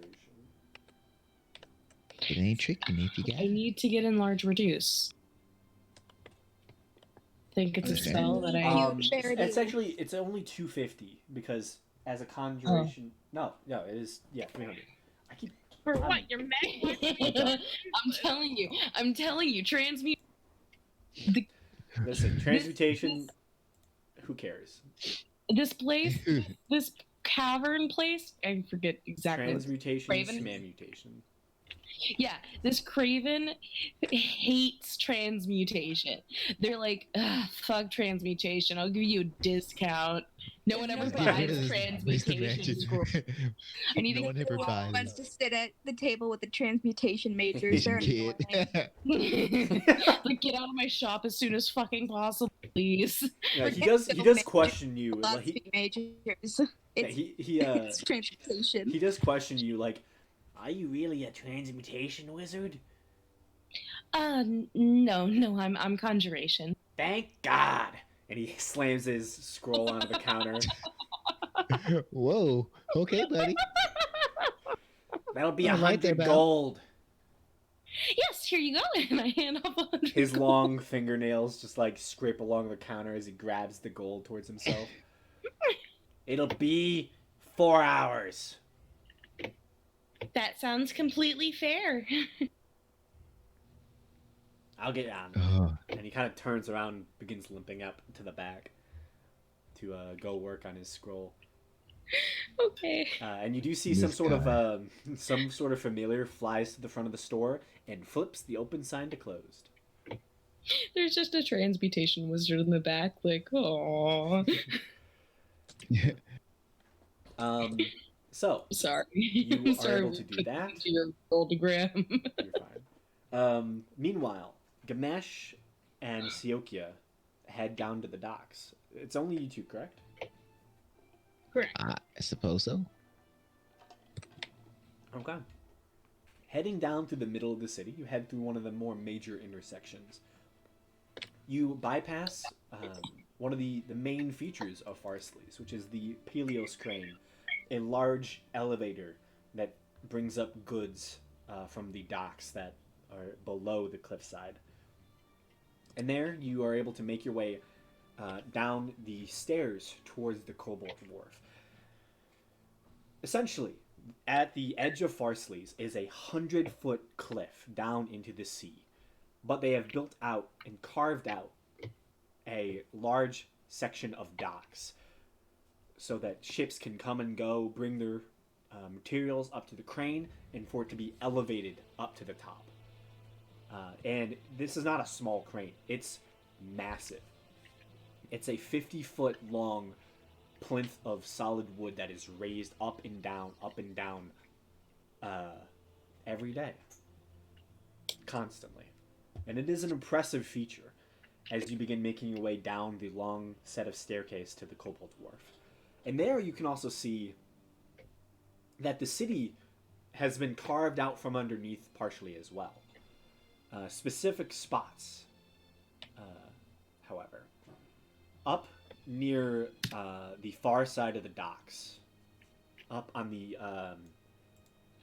eastern side, pretty much near where the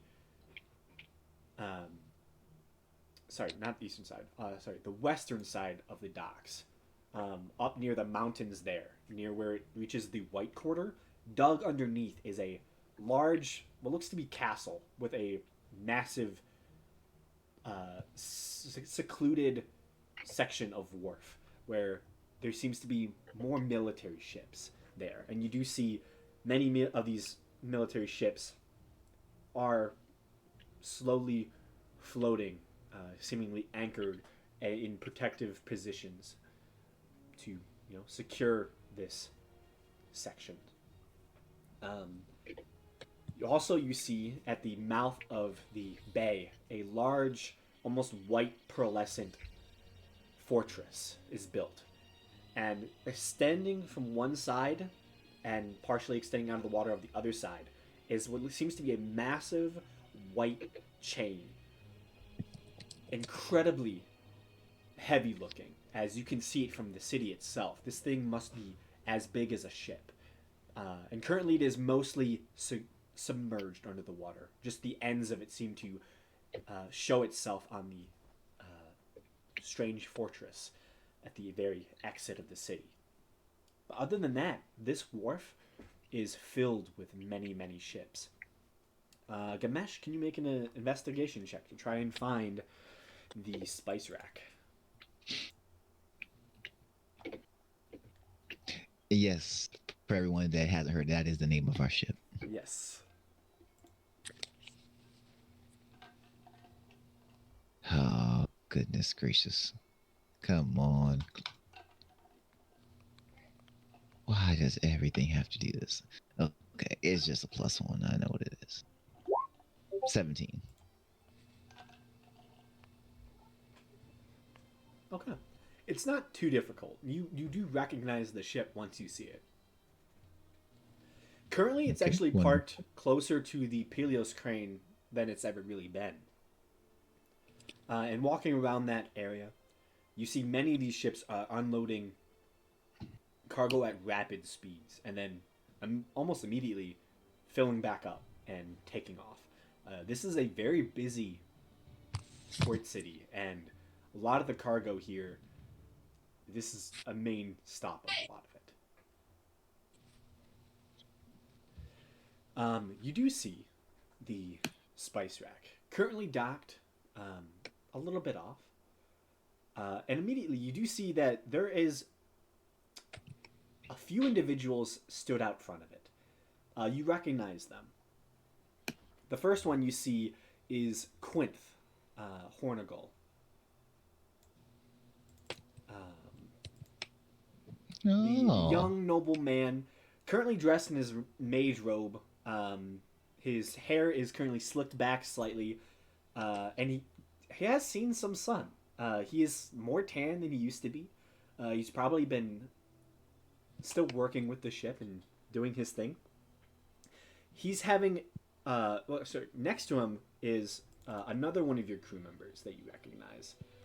That is Cal, the half-elf captain, essentially, of the ship. Graying, older man with long, slicked back hair. He has his beard has actually grown out quite some bit. It's starting to get a little shaggy at the ends. Currently wears studded leather, carries 2 scimitars on his belt, and currently his hands are on both of them right now as he's having a heated argument right next to Quinth. In front of them, you see about 6 individuals, all appearing to be guards, wearing the same blue, dark blue vestige that seems to house the same symbol of the city, that leaping fish. And there is a heated argument happening here. What are you doing? Whoa. What's going on here? Immediately, Cal kind of looks to you and kind of takes one hand off one of the blades. Gamesh, it's good to see you again. These guards are trying to get Quinth back to the palace. And you see Quinth kind of shakes off one of the guards' arms. I told you, I don't want to see my father. He can fuck off for all I care. I'm not going to see him today, okay? And you see the guards immediately like,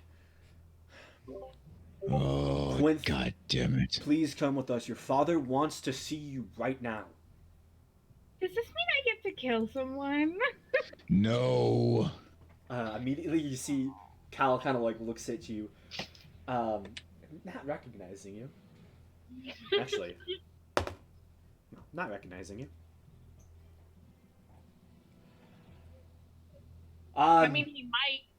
She's a fairly prolific pirate. He seems, once you say that, he kind of looks at the guards and they kind of begin to get even more agitated. You see they start to grab onto their weapons. Quinth, please, your father needs to see you. Cal immediately puts his arm up. Quinth's not going anywhere he doesn't want to go. All of you can leave right now, okay? He's getting on this ship. What are you all doing? What are you doing, Ganesh and Siokya? I had a feeling this will happen eventually. I could just kill them and we wouldn't have a problem. No! Look. God damn it. Look. Quinth, I know you really don't want to do this. But you do know he's not going to just leave you be, right? I know that, but I don't want to see him. Okay? And I've told them this a dozen times now. You can stop fucking bothering me. Doesn't my dad have a city to run? God. The guards just seem ever more frustrated with this. You see, they begin... They're not really leaving yet. Like, now that I've threatened to kill them, can I ask them nicely to leave? You ask them nicely to leave? I want to put on the most bullshit pirate charm I can. Make a persuasion check. I just stole something, but no, I don't know what you're talking about. That shit? Be like, I am sure that Quinn would be happy to come see his father, but just not right now. We have some business to attend to. Oh, that's perception. Ignore that. No, don't roll that. That's not the right thing at all. Persuasion. Ah. Oh no. Now I just gotta kill him. Dimension's gonna hear this and be like, God damn it! You see the front guard kind of just looks at you. Fuck off. This is not a thing that you can just jump into. This is business between Lord Hornigal of Pharsalles and his son, Quinth Hornigal. Son, you're coming with us now. And he begins to reach again for him. Hey, Quinth, come here. You see that the guard is just going to grab him. I step in between them, and I pull, and I ask, look, I know you don't want to see him, but this is going to cause a lot of problems. What if he came here instead? And I'm saying this just to him. I'm not talking out loud. That way, it's not in the sun anywhere that you don't want to be. and he's not going to stay. Fine, fine. If he wants, he can come here and see me, okay? Gamesh, just make a persuasion check. Okay. And hopefully you all understand that he kind of owes us anyway. Wouldn't really be in his position, wasn't for us.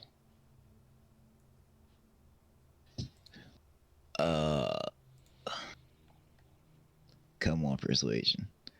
Is this like my first persuasion roll of the campaign? I think so. Oh gosh. My suggestion is to hit them with a sword. Okay. It's not bad. No, stop. Can you? I'm sorry. Okay, can I? No, you can't. No, that's not going on me. I was gonna say that my suggestion to hit them with a sword would have been better, but this is fine. I'm just being an asshole. I'm done. I'll leave. So you begin saying that, and the guard can kind of overhear it. And as Quinth says, he can just come here if he really wants to. So the guards kind of look at each other. Okay.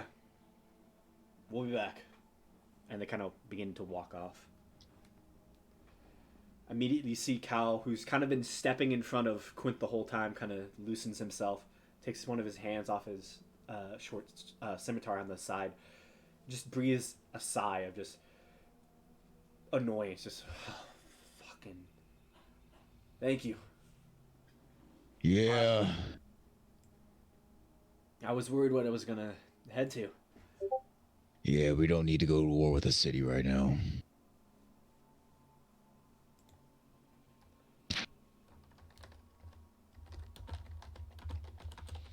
Oh, goodness. All right. Did your dad was cool with you leaving in the first place, right? I kind of forced him. You know, I told him all that stuff on the ship. Right. All right. All right. Well, it's dealt with now, at least for the time being. Yeah. You begin to hear fluttering on the ship as you see a familiar feathered humanoid seems to get to the top of the deck after hearing some commotion. Which one? There's two. One that you've traveled with. Asif. Okay. Asif it is. It would be Asif. Oh no, the murder bird's gonna get to meet my murder lesbian. It's gonna be great. Oh no. Am I like allowed to say what Asif does? Yeah, you're still Asif. It's your character. Okay. Okay, cool. She's going to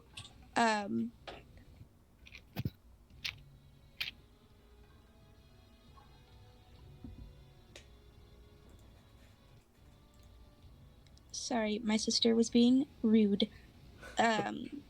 She's going to like jump up and just like really quickly fly in a straight line and just barrel roll into Gamesh. Full on like football tackle, but in the air. Make a strength saving throw, Ganesh. Have And make my a strength affection, check, bitch. Asif. Oh God. Oh no, I'm not that Pull up strong. Character sheet. If only I was strong, that would. Asif's not that strong, and also she's level 7, so Just saving throw. 9. Yeah, actually, she would have leveled up to level 8 by this time. No, she's level 9. Okay, Oh, then she I would have think been that's level 10. left apart. Yeah, because Faradir came in at level 9.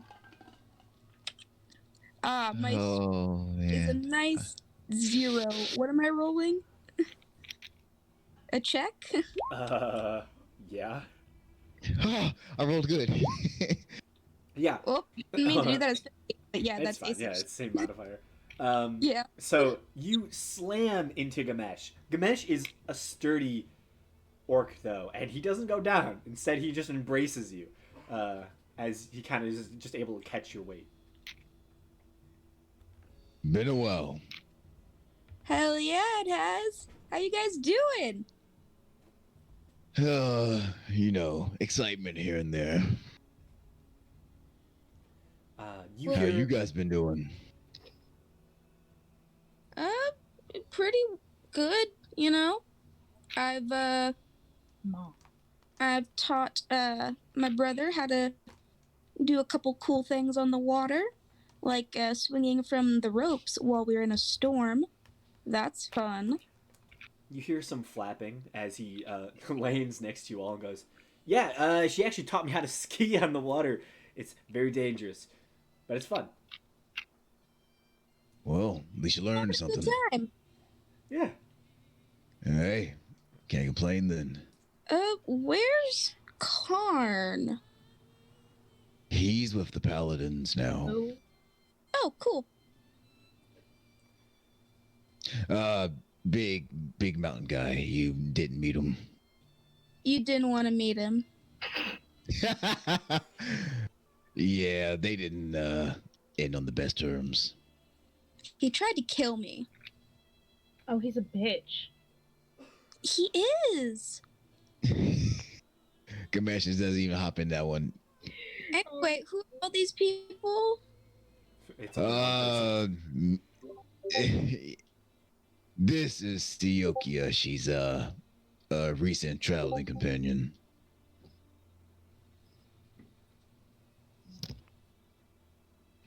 Okay, and the Apologies. Yeah.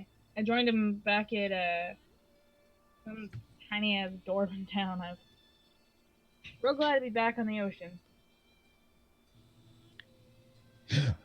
Yeah. Oh, I made it to Zim.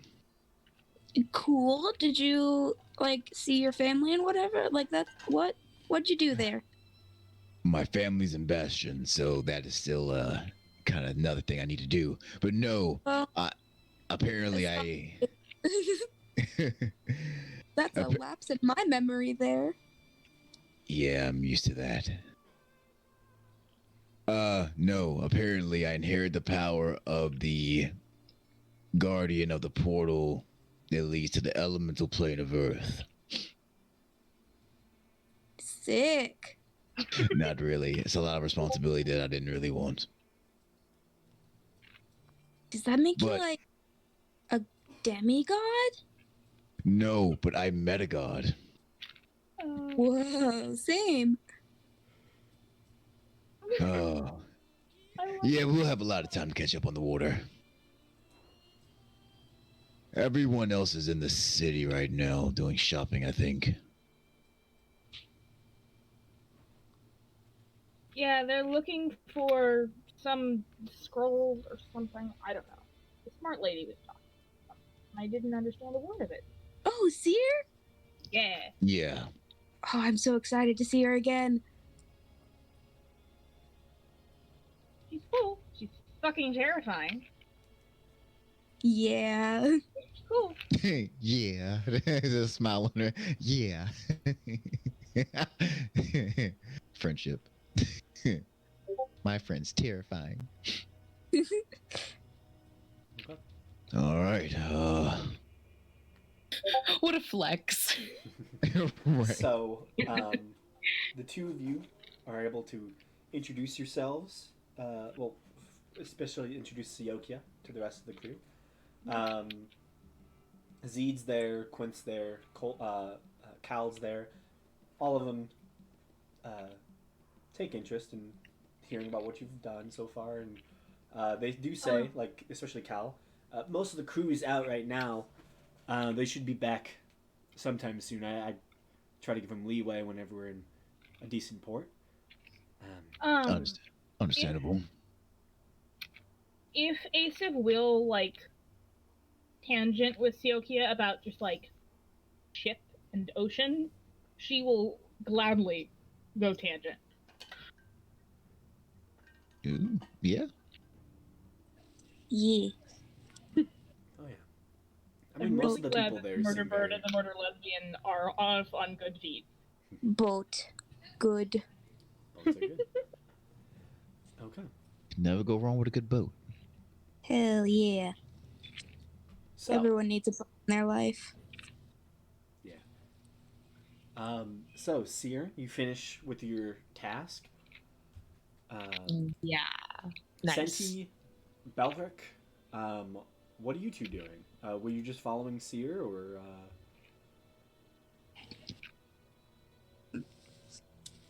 Yeah, I'll probably be following Seer, probably looking around the city as being my first time here. Okay.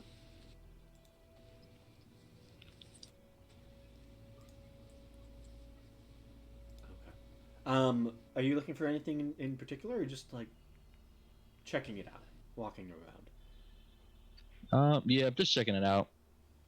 Okay. It is an expansive and large city, filled with many, many things. Just make like a general investigation check, just to kind of take in the sights, see what you find interesting. So you can do that too. Tourist.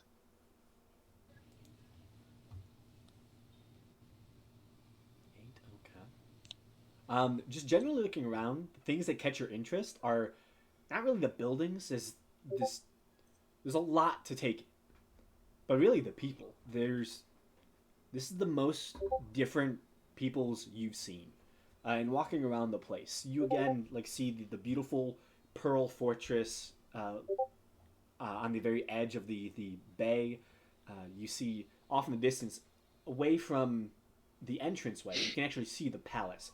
This large blue domed palace with large extending wings. You see what seems to be some sort of observatory higher up on the mountainside. It's a beautiful sight.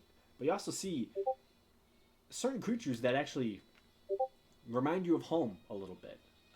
Near the Peleos crane in the center, you see what looks to be a pack of minotaurs are actually working on the chains of this crane and pushing and pulling up all of the packages and boxes every so often. It does partially remind you of home, and you see many different creatures, half orcs that you used to, and every so often an orc or two. This seems like a city where many individuals can come and find home. Yeah. So, the three of you. Anything else you all are doing? Basically, while we were just here, she was just bodyguarding Seer, essentially trying to look like, hey, don't mess with this tiny lady or I'll kill you. Oh, yeah. And I do feel like for Faradir, this is the strangest city you've seen of She's any. been the cities before, but probably not anywhere as big as like Farsi. This is huge. And you actually do see a couple, not just a couple, you see many Goliaths walking around. It's not unusual. There are many of them in this area. It's unusual for Faradir to see Goliaths. Yeah. Yeah, you spot every so often, just walking through the city for an hour or two, like 20, 30. Usually they tend to be laborers. Many are like delivering like heavy packages from stall to stall as you just bypass all these places.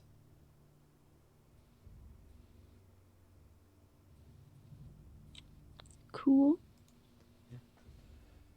So, is there anything else your group is looking for? May I make a joke? Yes, jokes are always allowed. We're looking for the bush guard. I fucking hate you.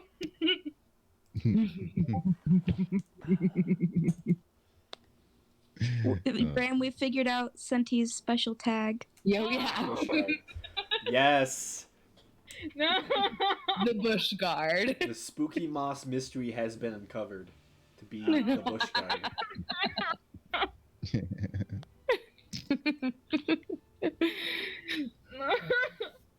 Now we just have to find Belric's special tag. Yes. Just make sure Yeah. we don't die, man. He's the ace up our sleeve. At all times. Don't you mean Asaph is the ace up your sleeve? Hey. Oh, did it not save? Oh goodness. Oh shit! It's funny because her name starts with Ace and she is Ace. I know. It's like It's a pun on two fronts. a pun. That's 3 puns. Wow. Whenever the session is done, I don't know when I don't know. I have to show y'all my hatchet. Ooh. Ooh, yeah. Okay. Anything from you all now? Are you just After gonna I head... get After I get enlarged reduce, I just head back to Okay. meet up with everyone else. Okay. You find your way down the Cobalt Wharf, across the docks, with a majority of your spells at your disposal, like sending. It's easier for you to find the ship than others. And you are all reconvened to the spice rack. I am assuming at this point Gamesh and Sioka have climbed aboard. I would like everyone to know that sounds like a brothel. That was the point. Something like that. God, there's so few of us left from when that was created.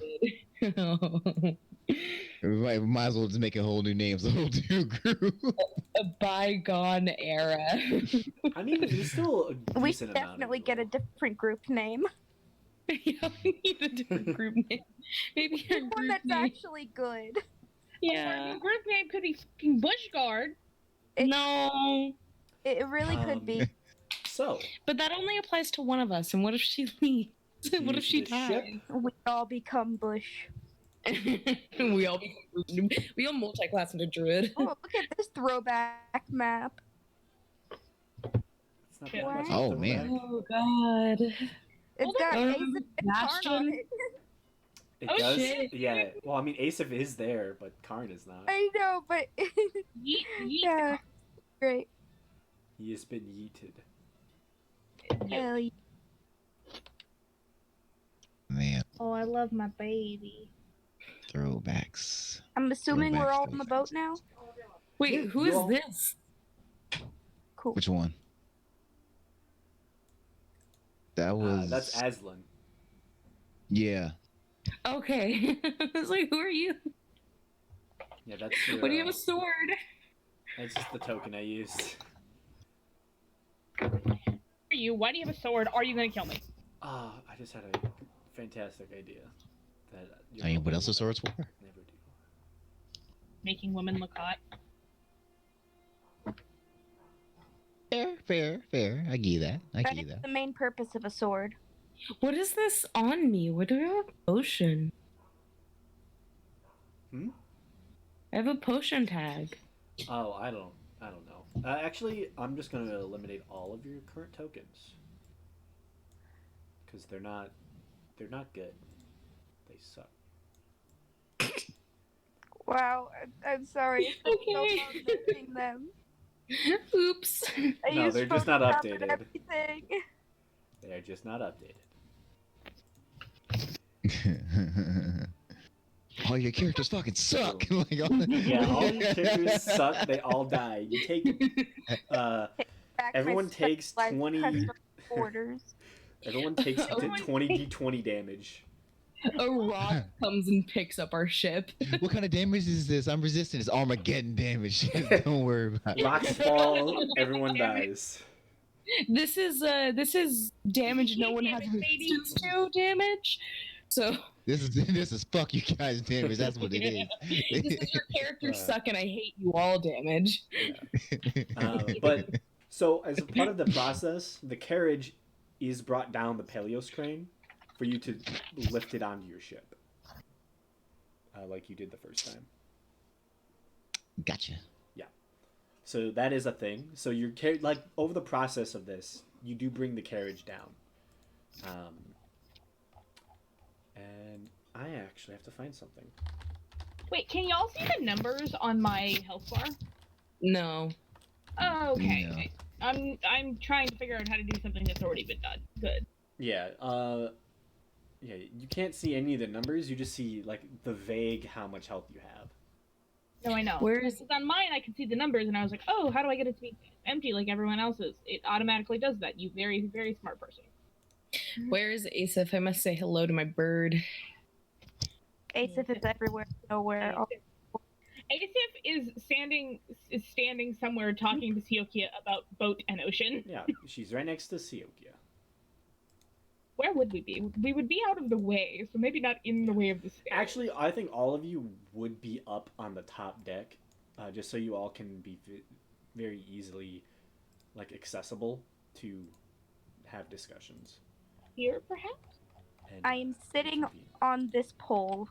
Valid. I want to come say hello to Asif. Okay. Hello. Hey. Hey, girl. We turn into Valley Girls. Oh no, we do not need this. I deal with a lot of things in this campaign, but I draw my line. I draw my line. So, as you all as you all show back up on the ship, for all the new characters, you see a fairly sizable sailing ship, filled with different weapons, specifically ballistae off the back side. Seems well furnished, pretty nice. Not too much damage at all, actually, on it. And you see an array of crew begins making their way up from the decks as Cal goes down below and begins bringing everyone up, as you all are able to do a nice little meet and greet, kind of. First things first, the ship captain needs to roll me some d20s. Oh no. Is that me or is that Cal? It's gonna be you, as Ah, you really are the ship captain. what am I rolling for you? I need you to roll me 15 d20s, please. All right, you want me to make those all in the one or Into one total, yes. 129? Okay. As you begin walking up the gangplank, and you begin seeing all your old crew members, you do see out of the corner of your eye, Cal goes into his room and begins walking out towards you. It's been a while, Captain. I got you something. He kind of hands you a sack. Oh, thank you. These are the ship's profits for the 3 months that we've been doing it.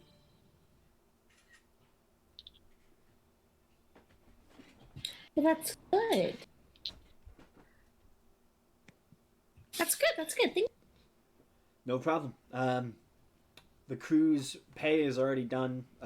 Supplies, cost, everything's already done. That's pure profit.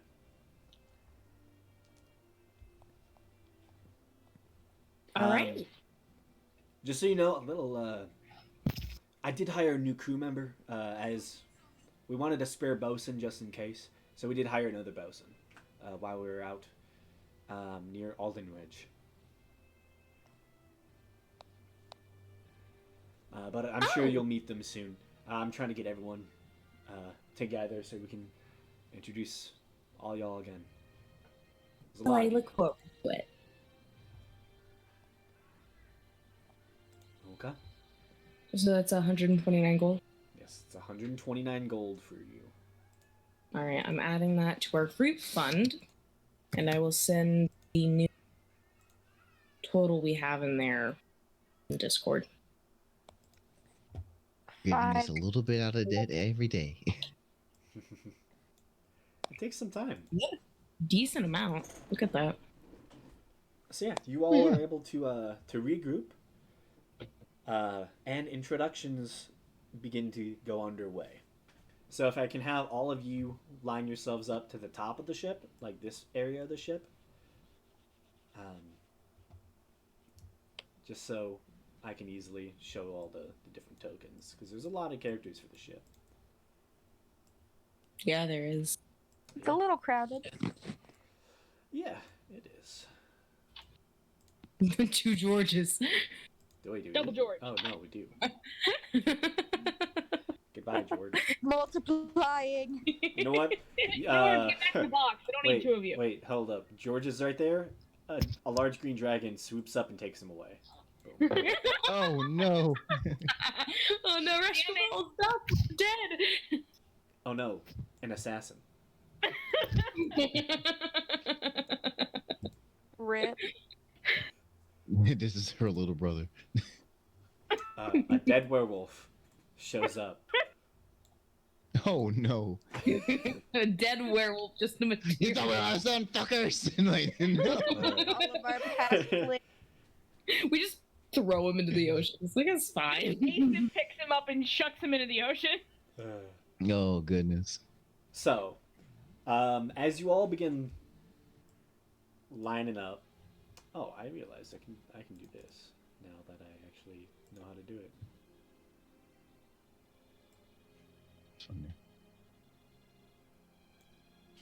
For a second, I forgot this wasn't our, like, Is it a line? pirate No, ship. it's not. And I'm Damn. where are the twins that are evil? Yeah, right? Oh yeah, wrong pirate ship. Yeah. Wrong ship. You guys have 2 ships? No. One shot. Whoa. One shot Were we- being a very loose term. Yeah, One shot. Yeah, it was And, the and that one we shot. were legitimate pirates. Yeah, we were actually pirates. I tried to dump my husband into the ocean, but our And I child said snapped no. you in the head. Oh, that's going in quotes. I tried to dump our child. This ship does not want to align to the grid, so I understand what happened the first time I did it.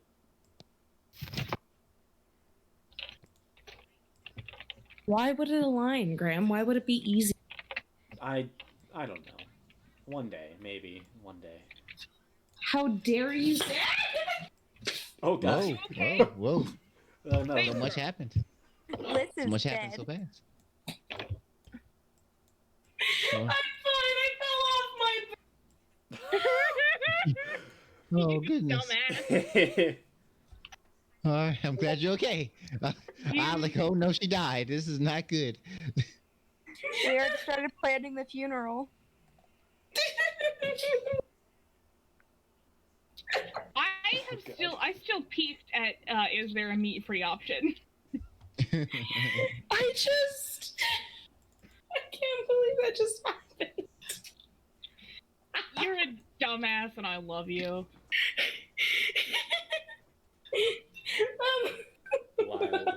Wild. Okay, so as you all begin to greet each other on the ship, Cal kind of begins the introductions between your new people and his. So I assume you tell him about Faradir, Siokia, Bellark, and Senti, and he introduces the crew. There's Cal Dremlin, the acting captain when Seer is not on the ship. He usually helms it, and he's the half elf that I described earlier. There is Quint, son of the Lord Edward Hornigal, the current Lord of Farsalese. Next is Zed, the brother of Asif, one of the past player characters, a Aarakocra. Then there is Pimgin Palm, who is the halfling cook. He does not speak the normal common language at all. He only speaks the old tongue of the Grimolian language. Then there is Aslan, who is one of the bosuns, Demetrius Calvis. Aslan is a 8-foot Goliath woman. Demetrius Calvis, who is the gnome medic on the ship and is quite old. Then there's Azul, who is the ship's helmsman and quartermaster before Asif got there. But now Asif is the current quartermaster. Additionally, there is a new shipmate named Saren, who is a furbolg. He's about 7'2", and is one of the new bosuns. It's 22 hours. Say the new boss's name again. Saren. His name should show... Oh, it doesn't Oh show. yeah. Never mind. I saw Can it. I roll an insight check on him to make sure he doesn't kill anyone? Yeah, roll an insight check. I don't trust him. He hasn't earned it. Can I roll to see if I recognize any of them? That's a 10. Okay. Make a history check, Siokia. Welcome to my memory is terrible. No, you got. See, Fuck you. you kind of insight Saren as he's like introducing himself to you all. And his first introduction to you is, "Hey, my name is Saren. It's a pleasure to meet you. I hear you're my captain. I cannot wait to work under you. It'll be so good." You don't think he's... This guy is a tad. You don't He think sounds he's like a evil at hit. all. Yeah, you don't think I he's love evil at all. Or I know nobody. I don't even know my own goddamn name. Yeah, you do not know your name. Graham, what do I think of Saren? Oh, you think he's a fine, upstanding fellow. Okay. You shake his hand. Doesn't seem to be an illusion. Like he's actively touching your hand. Like I cast a not spell illusion. magic now. No. Sorry. He seems like a stand-up guy. I will be polite to him. Yeah. And yeah, the whole crew introduces themselves to you. Yeah, it's an eclectic bunch. Especially once you get... Demetrius doesn't shake anyone's hands. He kind of like sits off in the corner and goes, "Hey, hello. Hi." Then you have Pimgin, who would probably say something to the effect of "Zapato repetaya hondeya. Vaitoya bestide." Something I to give that a effect. friendly wave to all. Does Vera here... Would she have ever heard the giants speaking Old Grimolia? No. No? Okay. I didn't know if since, like, giants were ancient, if they had ever learned that language or not. No, it's not a giant language, sadly.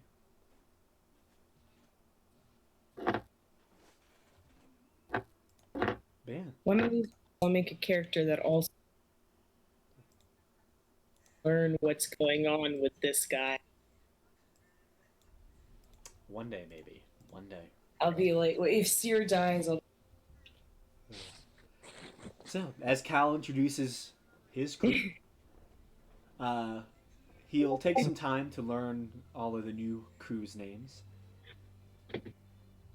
and introduce himself to you. So, it's a pleasure to meet all of you. So, Captain, where are we headed? Oh, Stone's Guard. Again. Okay. Yes, we have some unfinished business. Well, we know the way. You want to head out soon? Yes, the sooner the better. Got it. Saren, Aslan, pair the ropes. We can head out in the next hour if you want. Is anybody gonna tell Seer that to meet his dad?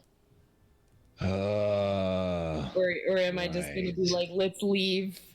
I I- can't out of character. This is out of character. In character, unless someone pipes up. Well, so you're I know. Just so you know, your scroll is not done yet. Oh, my scroll's not done it. Well, no. I know. I need to wait on the scroll. Yeah. That and Quint's dad is coming by later. Oh, Quinn's dad is coming by later? He sounds like Yeah. a prick. Quint gives you evil eyes. He kind of just wanted to leave. Well, we can handle that, can't we? Easily. Let me kill them. No, you're not killing anyone. Father, we're going to be very persuasive with Quinn's father. I'm not gonna say. I was gonna say. wait, no. What were you gonna say? Now Fucking worked the first time. I was gonna be like, yeah, I could always just fuck his wife. You know? It's his wife, then he'll be mad at you and not the kid. his wife. Look, his wife is throwing herself at me, so Yeah, that's it's just like, hey, if you don't let your kids sail away with us, I'll fuck your wife. not a fucking wife. That's plan B. Oh gosh. Plan B, it should be plan F. Somebody please put that in the quotes channel. Oh. Not it. I mean, I'll do it. You let your son go adventuring. Oh, fuck your wife. So, anything else from you all then? Is there anything you wish to do in the city before this? Bathhouse. Bathhouse? Yeah, bathhouse. Make an Ace is just investigation gonna- check for a bathhouse. I'll do that.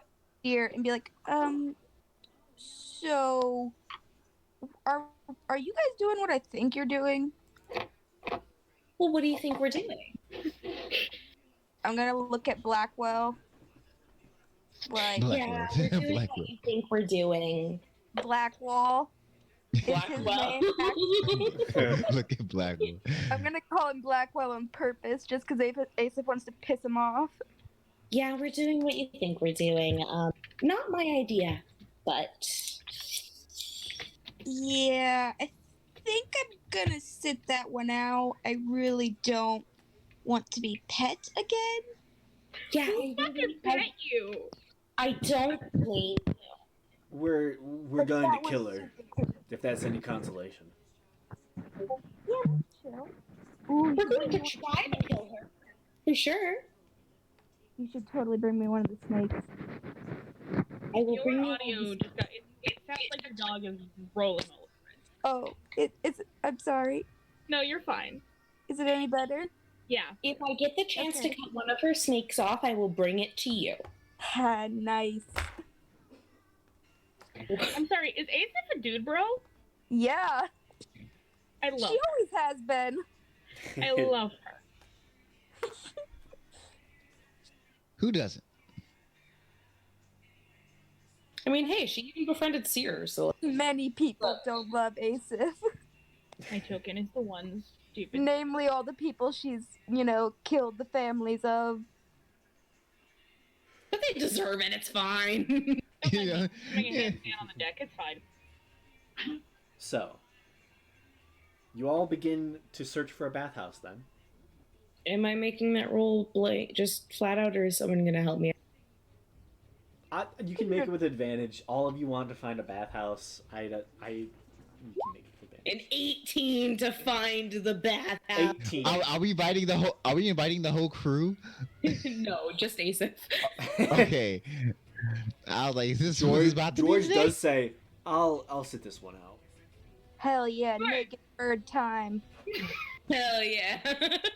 Not any different from her being clothed. It's just bird time. No. It's just a Just bird. feather. Naked family bonding. Woo! Okay.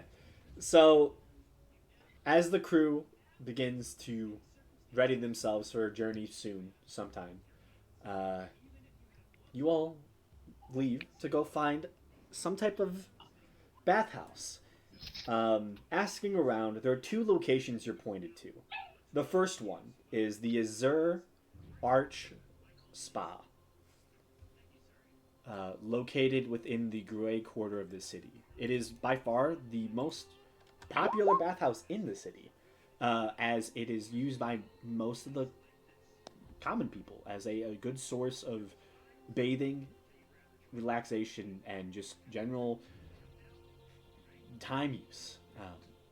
The other one you find is located within the blue quarter. That one is this spa, Le Bonheur. Oh. Oh, they're fancy. They're French. Let's go be nobles, guys. Let's barge in there with our dirty fresh off a ship, talking like a sailor. We have a bush and we put it in the pond. So, Oh, Probably got you go to the Le Bonheur. Sure. Okay. yeah, fuck it. That's where everyone goes. I Making guess that's your where way we're into going. the blue quarter, one of the more extravagant buildings that you find there is a large 3-story building that simply has a single sign. Doesn't say anything else except Le Bonheur. And walking in, there is a large counter where there seems to be a well-dressed woman currently sitting, and she offers you the prices of the establishment for a group bathing session of 8 people. You would have to rent out one of the private tubs. That would probably be, I think, 10 gold. All together? Yes. Oh, I'll pay for That's cheap. that. I got that. To us, at least. Yeah, to you all, it's cheap. To us, we're like, oh, pocket change then. She will actually upsell you as well if you want to have the luxury treatment. It's an extra 10 gold pieces, but they add in nice, like, smelling salts into the water. They kind of make it just a whole experience. They give you soft soaps that smell really good. Just a general luxury treatment, if you so wish, as well. I think I'll leave that up to Gamesh. Considering he's paying. I mean, Sioki Yeah, would why not? pay for it. Okay. You buy the luxury treatment and are taken to a very lofty bathroom where you can see a massive, almost swimming pool sized tub of beautiful, just boiling, steaming water. This room is just filled with mist that kind of lines the floor, as it's just very nice and cozy, warm in here. There is a large set of very nice robes and bath bombs, soaps, salts, just anything you could want to scrub yourself down with, clean yourselves up with. There's pure perfumes for afterwards. It's just generally, the second you leave this spa, if you don't smell good, you're doing something wrong.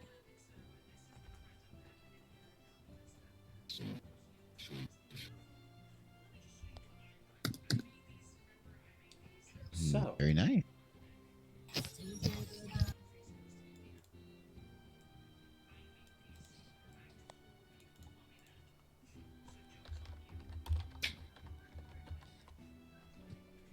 okay. So,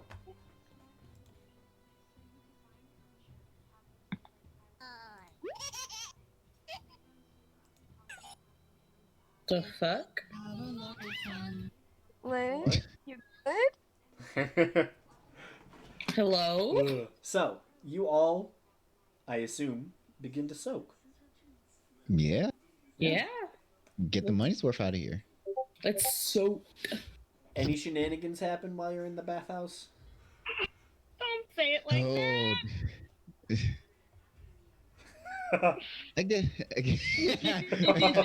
that. We could, you know what? We could play a game. We could play 2 truths, bet. Juju's in a Fucking do lie. it. Let's go. Party Fuck it, games let's while go. naked. Oh, do we get complimentary wine? We should get complimentary wine. Oh yeah, you do. It's part of the luxury Nice. package. Yeah, you're given a whole bottle of very affluent elven wines.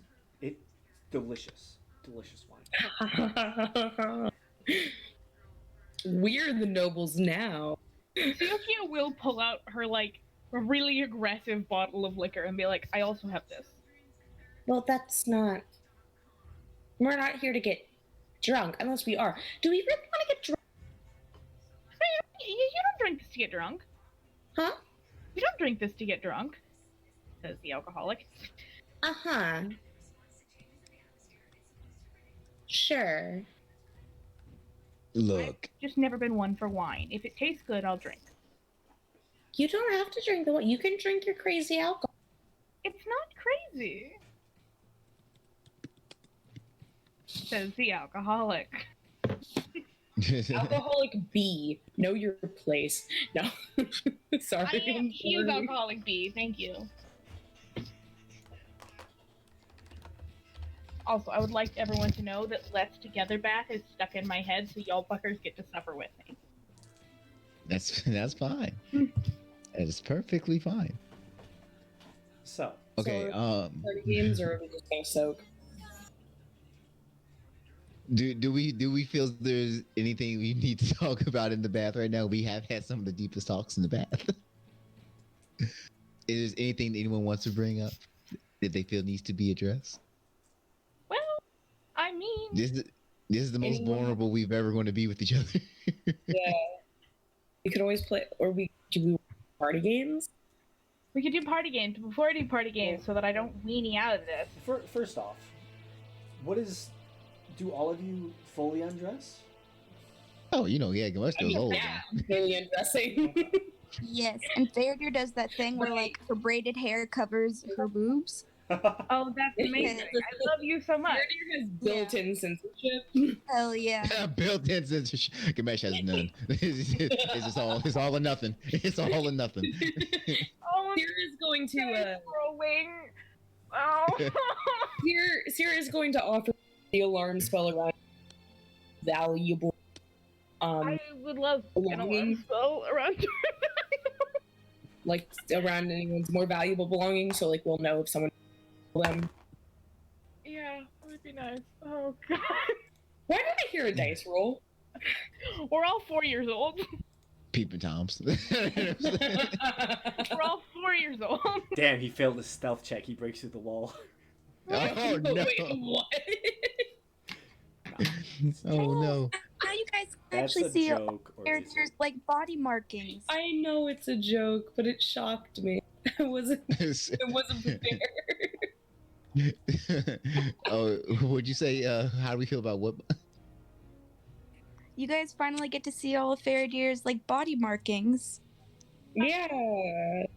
She's got like blue runic marks and swirls and lines all over her body. Oh hey, does anyone want to pull a card and look up at the ceiling the entire time? Nope, those aren't. He sure did do that, I didn't don't he? see anything. He did do that. It was very funny. Is that what Yokia does?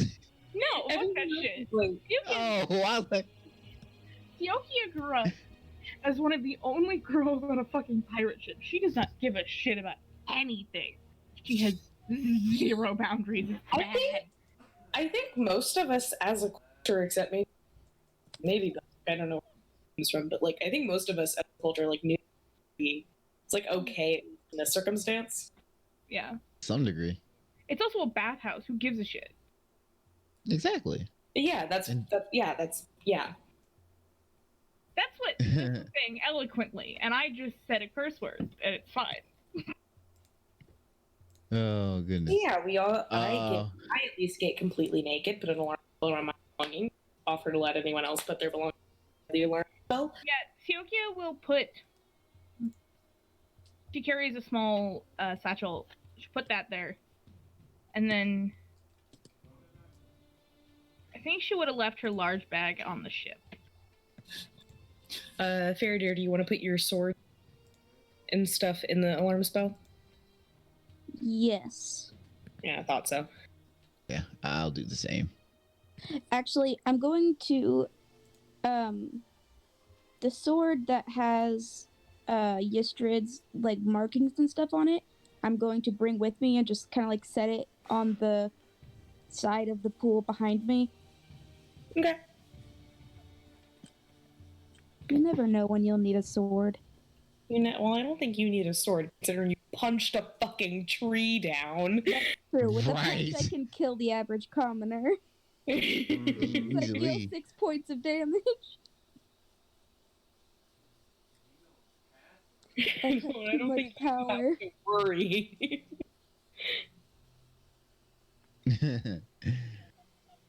So yeah. But I don't actually have anything personally that I really need to talk about at the moment. So Neither do I. Well, Seriously. this is technically an out of character thing. But Sioki is leaving. Because I'm leaving. oh, you mean like I thought you mean like permanent. I'm like, damn, what? That's No. I was like, damn, that's a bomb to drop. I was like, No, it is. Iokia sees one boob and she's out. No. I was like, I thought she was Never about this shit. Like I thought she was about this life. Okay, no. Fuck. Oh, I was trying to make this less terrible. Hi, I'm leaving the campaign because I'm sad. Oh, really? I didn't know when else to do this. We could have done this at the end of the session. I don't want to derail the session. I'm sorry. But I'm a big weed, and I didn't know when else I would tell y'all. And Graham already knows. Like, I've already had a fucking conversation. Is everything okay? No, but, like, it's fine. Like, I'm getting help. Like, I'm fine. I understand. I understand. But yeah, this is gonna be my last session. I had a talk with my sister, and she was like, yo, dumbass. I was like, you're right. All right. So doing that. So something along the lines of Sioka will be like, I'm going back to the fucking ocean. Would have happened. Sorry. Fair enough. Sorry. I didn't know when else to tell y'all. I'm a big weenie. I would have just not told y'all. I would have just like disappeared. Oh, I'm glad you said something. Sioki's just like, listen, it's been fun, but you all terrify me and I want to go home now. Too much magic. Too much magic for Sioki, yeah. Too much magic, not enough stabbing. Yep. Yeah. Okay, basically Sioki would be like, so I wanted to adventure with y'all. I really did. And then I got on a boat. Right. And now I have to stay on the boat. So the same thing that happened to Ace. When the Ace. Yeah. Same thing. They're very nice. She was like, home. Boats are very nice. And I get motion sickness apparently in carriages, which is fucking bullshit. Hey, Sioki, it's okay. You don't have to explain. We've been through this before. We understand. It's all right. It is all okay. You gotta do what you gotta do for yourself. Okay, sorry. I guess there's a spot for you on our ship that I expect that you plan on returning to. You just can't be stabbing people all the time. I only kill people I am allowed to kill. Unless I'm a captain, then I'm allowed to kill everyone. But I won't be captain, so it won't be a problem. All right. Originally, I was a fucking on-demand cartographer. What are they called? Quartermaster? The bitch who made the maps. Cartographer. Yeah, that's cartographer. But like prepare a map and make maps. That's cartographer. Yeah, that's cartographer. You good? You got the right one. That's what Asif used to do.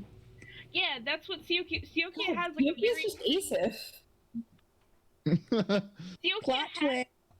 just like Siokia has some shit waiting back for her on like the ship she grew up on that she will tell you all this. Do y'all want information on Siokia? Oh, well, this is the perfect time to find out, I guess. Yeah. She'll tell you all this. She can give a shit. Basically, no, I will do this in character because I'm a good person and I want to have fun. Leaving on a high note. My father was murdered when some fucking something fell out of the sky. And she will explain to you that at the big pirate event that happened roughly 20 years ago, her father was crushed by some falling wreckage. 20 years? No, yeah, no, that doesn't line up. That doesn't line up. Yeah, it does. It does? Yeah. Yeah, it does. That was on purpose. Okay. Ooh. Yoki was alive well before that happened, so she knows.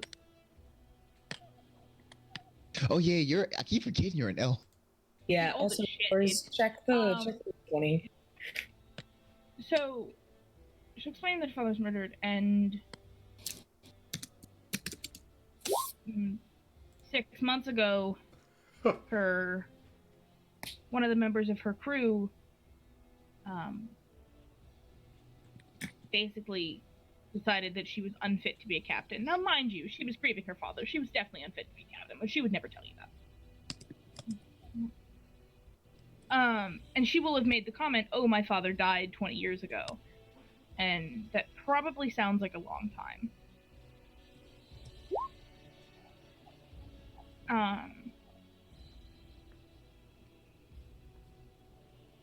And basically, mutiny. They kicked her off her ship. And she's pissed. Because it wasn't like a cordial mutiny. That sounds weird. It wasn't like the whole... Basically what happened is the person who is now the captain of the ship has her old crewmates and friends trapped. Right. And he's currently in possession of her father's swords and her, like, nice mat-making tools. And she's ready to kill him. So, if I ever come back, as I hope to, if Graham lets me, or if shit happens when I'm better, that's gonna be her big goal. Murder the guy that took my dad's swords. Fair. That's a good one. So she'll tell you all that. And then she'll tell you if Seer says that there's a place open on y'all's ship, she'll happily take it. She just Yeah. Well, you can always talk to Cal, see if there's a place in the pit.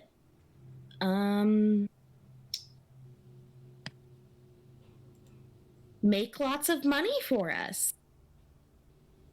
Hey, you gotta pay for that mansion somehow. Yes, I do. Do I get to keep my room, or I'm sorry? do I get to keep my room? I don't have to. Like, I have the ship. If I get on the ship, like, I will be fine. But am I keeping? When you come back, that room will be yours while you promises. This I am okay with.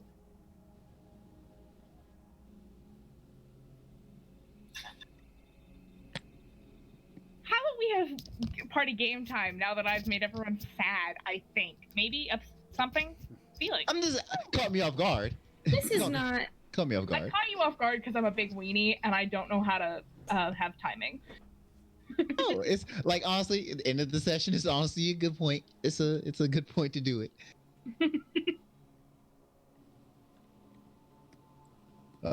Okay. Well, that was pretty heavy. All right, so vengeance. The usual. I Yeah. got people to kill, and I got Understand. people. We all.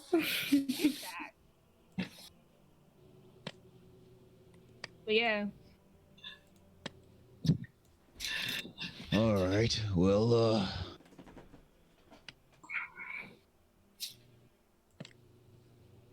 I understand. Asap did the same thing, so everybody. yeah, nah. Ace seems cool, and then she will realize that Ace was there and be like, ah, shit. Finger guns with no fingers. Finger guns with no fingers. Fingers, Claws.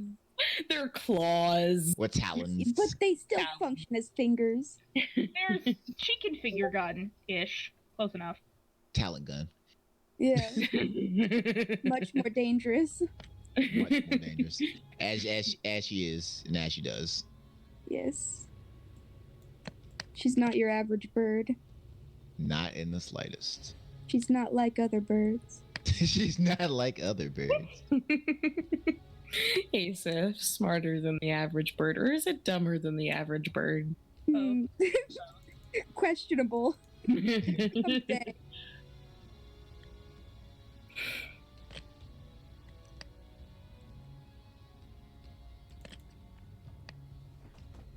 Okay.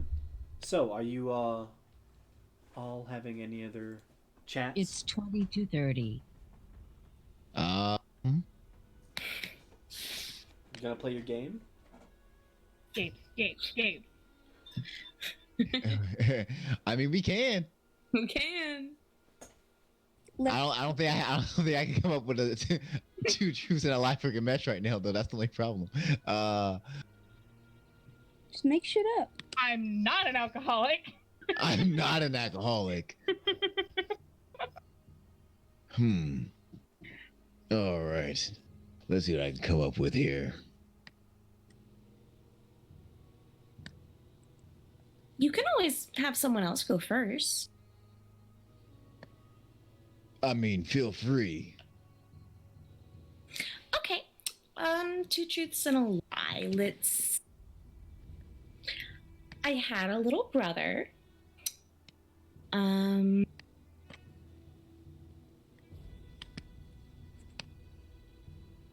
This is me thinking. Give me a minute. See, look, it's not as easy as No, it sounds. I'm combing through all of the information I have here. I've killed a goblin before. And I have never eaten octopus. I'm going to say that you've never eaten octopus. Yeah. Brother seems plausible. Everybody got a secret family. Even if it ain't blood. Well, he's not much of a secret. But yeah, I've never eaten octopus. I've mentioned him before, once. I believe I mentioned him the last time we were all in a bathhouse. Yeah, you've mentioned your brother before once. In the woods. No, in the bathhouse. I know, I'm being an asshole. Because how do you know about the woods? Yeah, wait a minute. Hang on a minute. We all turn on Suyokia. That's how you really go. I'm okay with her dying. We fully murder Suyokia. The water is red with her blood.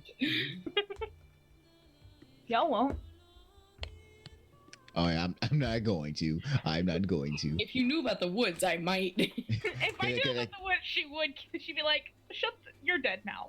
That's a little creepy. How do you know about this? Yeah. She would have been like, it was a joke? What do I need to know about the woods? Nothing at all. That makes it seem even more suspicious. Did something happen in the woods?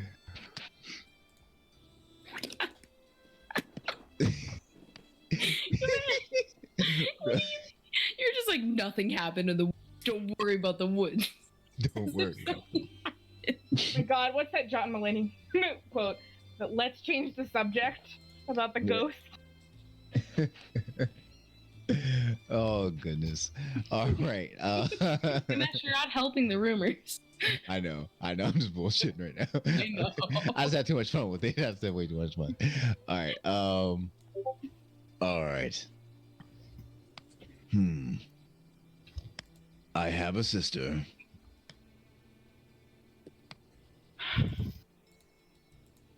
I participated in an underground fighting ring in a cemetery.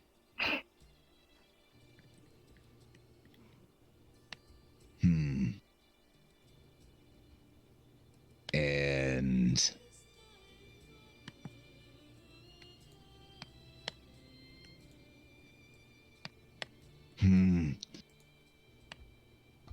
I'm not a big fan of sweets. You drink sweet alcohol. Not really. I think the lie is that you have a sister. No, I actually do have a sister. Okay, well then it's the sweets. Yeah. The fuck did I say? Drinking sweet That's alcohol. interesting. I never knew you had a sister. I don't really drink sweet alcohol too often.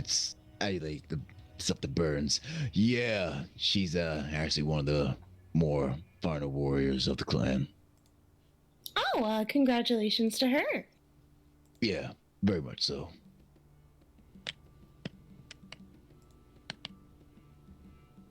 But yeah,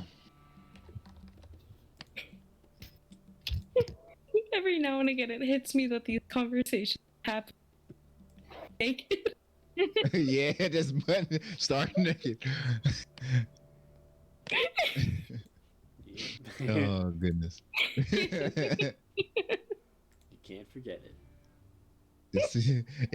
Look, we're comfortable. That's how you know we're comfortable. We've been through this before. Pick a victim, any victim. Whose turn is it? All right, my turn, bitches. It sounds exactly like. I've eaten a sea urchin. Is this Asif or Faraday? Yeah, this is Asif. Asif, okay. Asif, yeah. My turn, Faraday bitch. My turn, bitch. I'm like, Faraday, oh my. Faraday has an accent of some kind, you know. Yeah. It's Don't- there. I can't tell you what it is. Yeah, this is Asif. I've eaten a sea urchin. I almost lost one of my wings. And I bit my neighbor when I was younger. Yeah, You've you're eaten it. definitely the type to bite a bitch. I'm gonna say you haven't eaten a sea urchin. Yeah, I'm agree with that. Seer, what say you?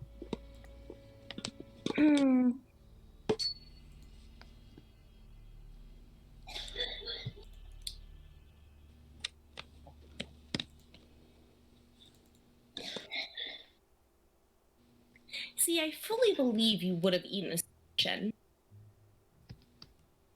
Woulda, but coulda be the answer. Yes, I'll go with the sea urchin. You're all wrong. I Is it- didn't bite my neighbor, I broke his nose. That's Oh, fair. it's just a different form of bodily harm. Got it. Yeah. But no, I did eat a sea urchin. It Hmm. it didn't taste good. Did They it never do. feel good? I mean, Well, like, I took the spines off of it. oh. I'm not that dumb. Can I ask why? It was a dare. Oh, well, of course, then my apologies. Yeah, me and my friends, we went out into the water, and whoever stepped on a sea urchin first had to eat it. Ah, And I stepped on one, so I had to eat it. Remind me to not play games with you. Yeah. Someone's dying in the background. That's my mother. Oh my god. Here's Mom, back from the dead, only to die again. oh, that sucks. That's terrible. Just to Fate die death again. is re-death. Listen, I already have a dead dad. I don't need a dead mom too. No, honestly, the worst fate is being the parent of a protagonist. That's the worst fate. Period. Yeah.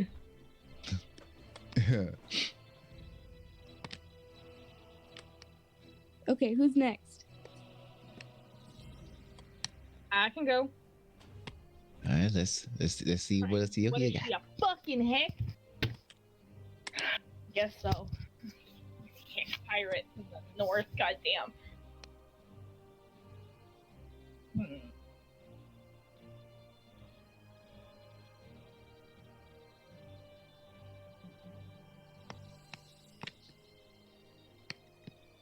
crow's nest when I was a kid.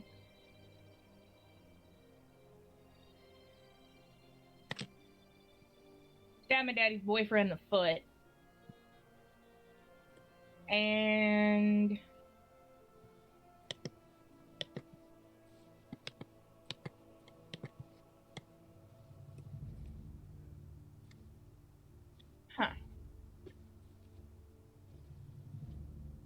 well, never really like set foot on land for more than a week since about 6 months ago.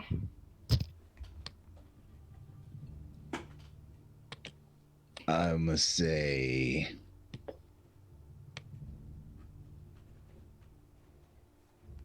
you. Wait, is she saying that she hasn't set foot on land for more than a week until 6 months ago, right? Correct. I'm gonna say you didn't fall out the crow's nest. Same.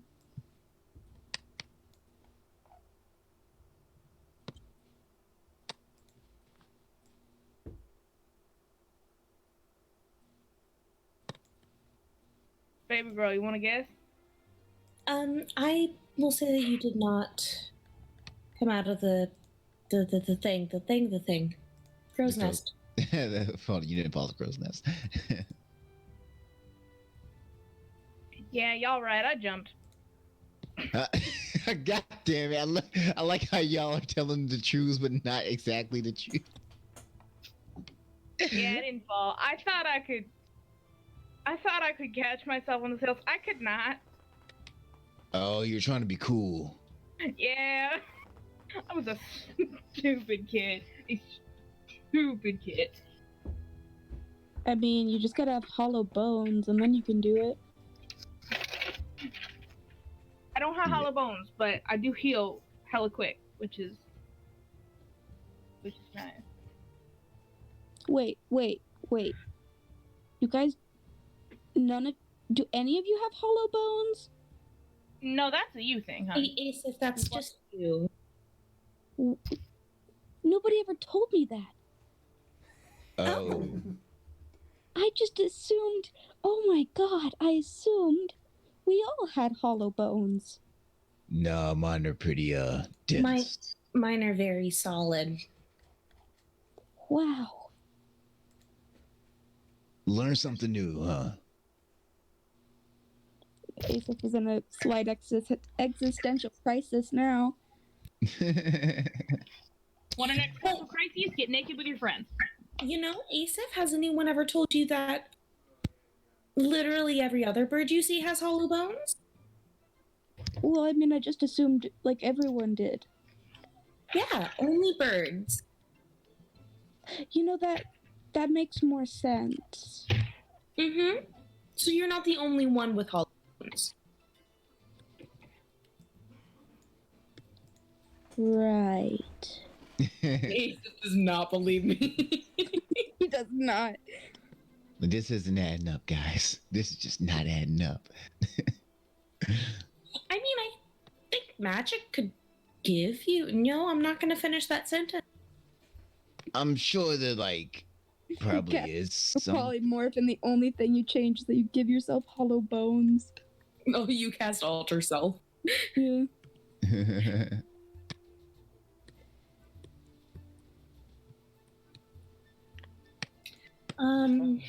Who's next?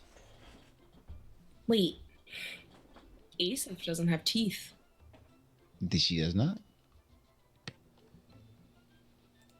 Sorry. Oh, I thought that was going somewhere. No. I was just waiting for it. She did? No. Wait, Asa doesn't have to. No, she doesn't. I was an astute observation. Leave me alone. Sorry, He has it's a- late. Oh, that's funny.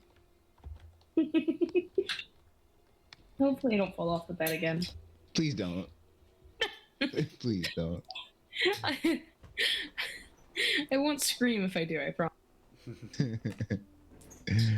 Oh no. So who's next?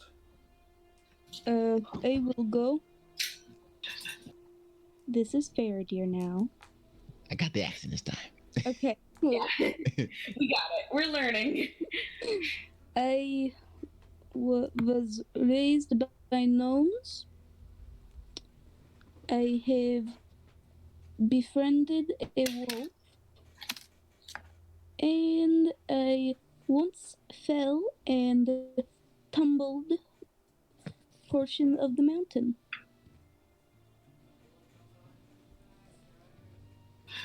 I'ma say you weren't raised by gnomes.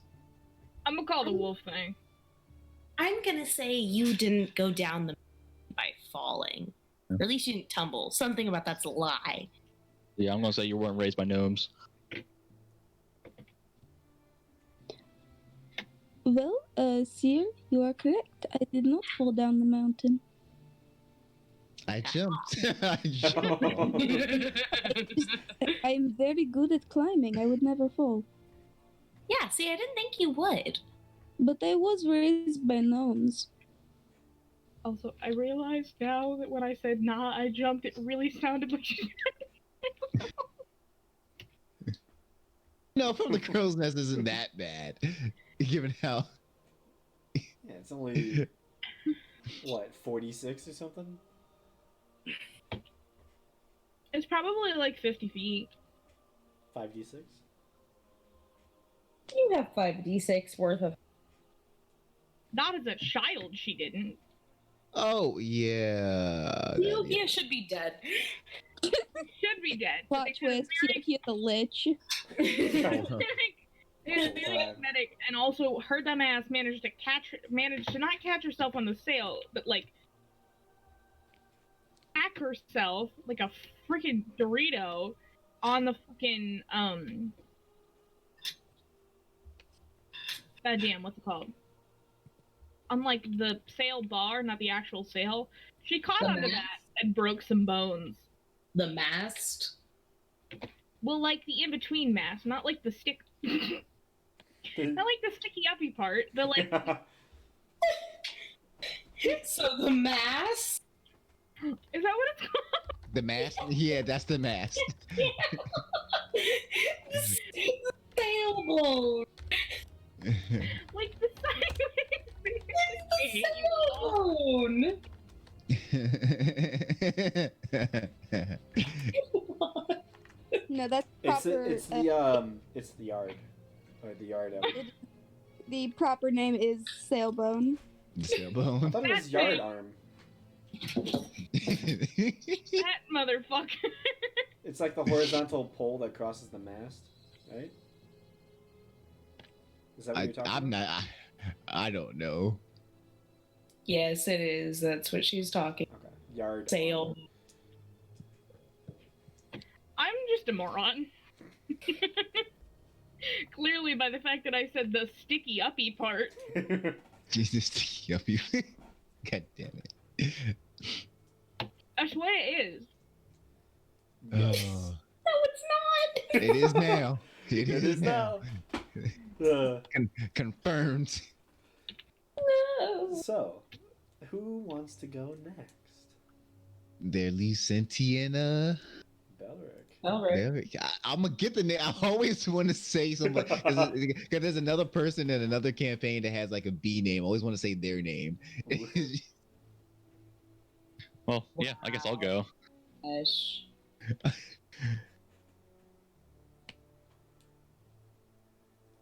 Okay, so I used to be a mercenary. I almost died as a child, and I worship Lathander. Who the hell? Wait, you? If I'm not mistaken, he did tell me.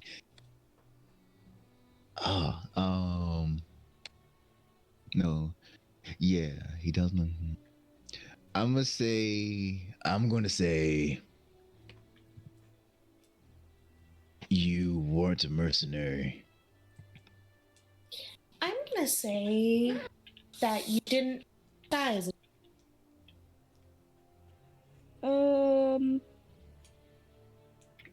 You don't look like the mercenary type. Yeah, they usually look a little less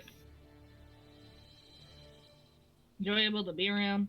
And then Faraday says, I don't think you frick, what was the third option? I'm blanking on it. Lathander as his patron, his who he worships. No, like the other one. Oh, he Died didn't as a die as a child. kid. Died as a child. Yeah, died as a child. I don't think you almost died when you were young. Well, all of you are wrong. I don't worship Lathander. I was wrong. I still don't know who the hell that Yep. is. We're bad people. Who? No, Joe. He told me. He told you too. I could have swore that's who he was. Nope, it was Milo. Oh, I don't know God God. damn it. He carries an I am- axe that has strings on it. It's a I'm guitar high axe. intelligence, low wisdom. Leave me alone. I have none. Okay, I have charisma, maybe. Damn it. I'm fucking up. I gotta do So better. far, I think Belric is winning. If anyone is told, If it comes in, yeah. it was a clean Oh, sweep. shit. I don't completely think forgot. so, because nobody got Faraday's right either. Seer did. Yeah, I did. Did she? Yeah, Yeah, she I said you think- didn't fall. Oh, right. Yeah. I'm pretty sure Belric is the only one who had no one guess it correctly. Yeah. And I'm Alright, assuming also that now that you're all like naked, he probably has some scars that you can probably see. Just saying. See, that would have been some information to have. That would've been some- I'm not going to describe it. Let's just That- sit Listen, here and stare at each other You for all character can growth describe your information. naked selves to yourselves, okay? Alright, let's go around the table, describe our naked body. Don't do that, please. Let's roll for dick size again. No! Belric has No! Graham is begging us. We cannot. I'm not going to do it. Not just for Graham. Just for Graham. No, please don't do that again. That was a They disaster. haven't been initiated. Oh, no. Initiation. I don't think they want to. Good, good, Wants to. good. We're gonna do. We had our little fun. So, We had our bullshit. last but not least, This Senti. Senti. Oh no. I mean, you can always opt out. Yeah, you don't have to do it. We cannot make you do anything you do not want to do. We will mercilessly bully you, though, unfortunately. No. It's fine. Doc has talked to me before. They know that I speak like an asshole. It's fine. Yeah. If you don't want to do it, you don't have to do it. It's fine. You good.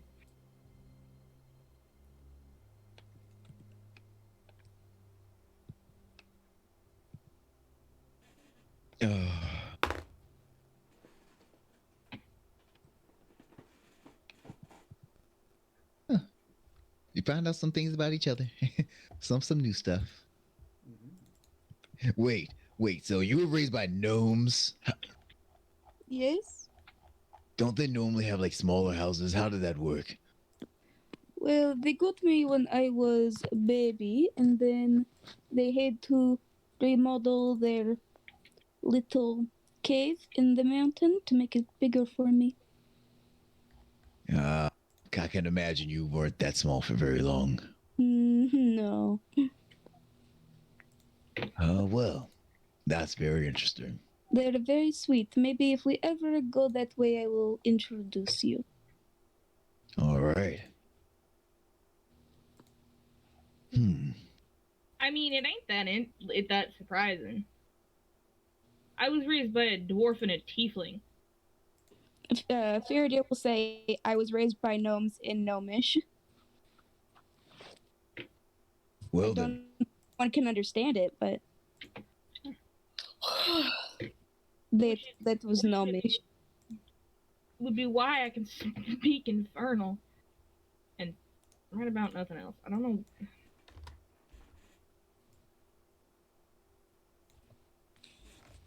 Speaking of which, Oh, are we sharing what languages? I mean, yeah, I'd be happy to know. And I know you speak Infernal because I about the only thing I fucking speak.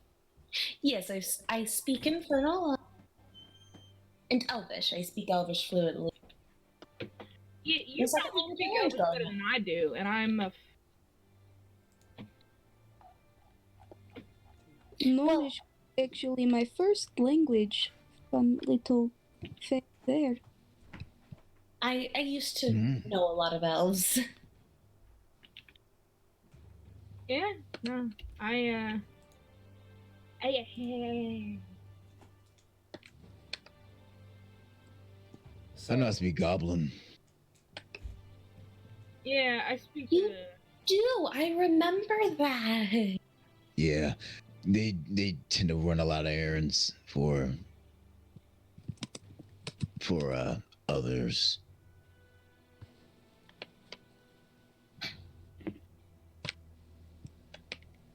Oh, well. That's unfortunate for them.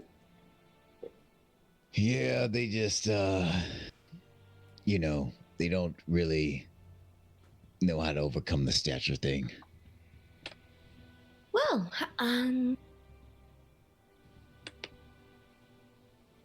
bad for them, good for everyone else. Yeah. Well, So, Senti, I'm assuming you're not partaking?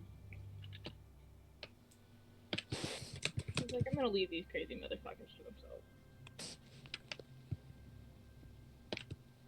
I feel you. It is on the spot. I fully understand. Okay. So Oh, shit. Senti's just chilling. Okay. As soon as they brought up the game, oh, I'm gonna go ahead and be a frog. Just Fair enough. The bush guard is being a frog. Oh, to be a frog in a bathhouse. You should have said you put Oh, you to be turn a into a frog. push to guard us. I think it's the second croak option.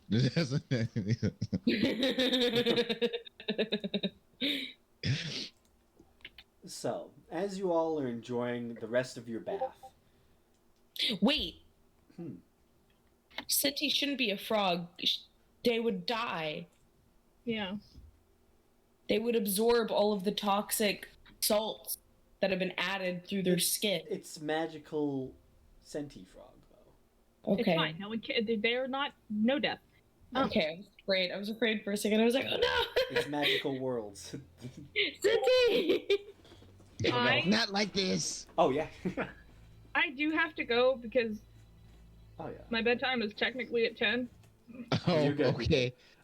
So I'm gonna say that as you all are enjoying the nice bath, Siokia, you get up and dress and begin to make your way to the ship to, potentially, become a crew member or find your own way. We can discuss how that goes in the future. Yep. Yeah. Thank you for playing. Yeah. We'll see you Yeah, soon. nah, y'all are great. I just had to look for it. I understand. You gotta get yourself straight. I understand. Well, I'm gonna bounce. I'm gonna go to bed. So I gotta go. Bye. All right, So, nighty night. Yeah. Night As out. after Siokia leaves, you all are Bye-bye. enjoying the bath, and as you all are readying yourselves to get out, Asif is the only one who notices. But Asif, there is a soft sound that you hear of like water being displaced. And showing up after becoming uninvisible, you see what I can only describe is like a young, like 13, 14-year-old kid. Like a little male human kid who seems to have it's like sloppy brown hair, and it's kind of just like enjoying the bath and says, in a more feminine voice than you would expect, "Well, it took longer for me to find you this time.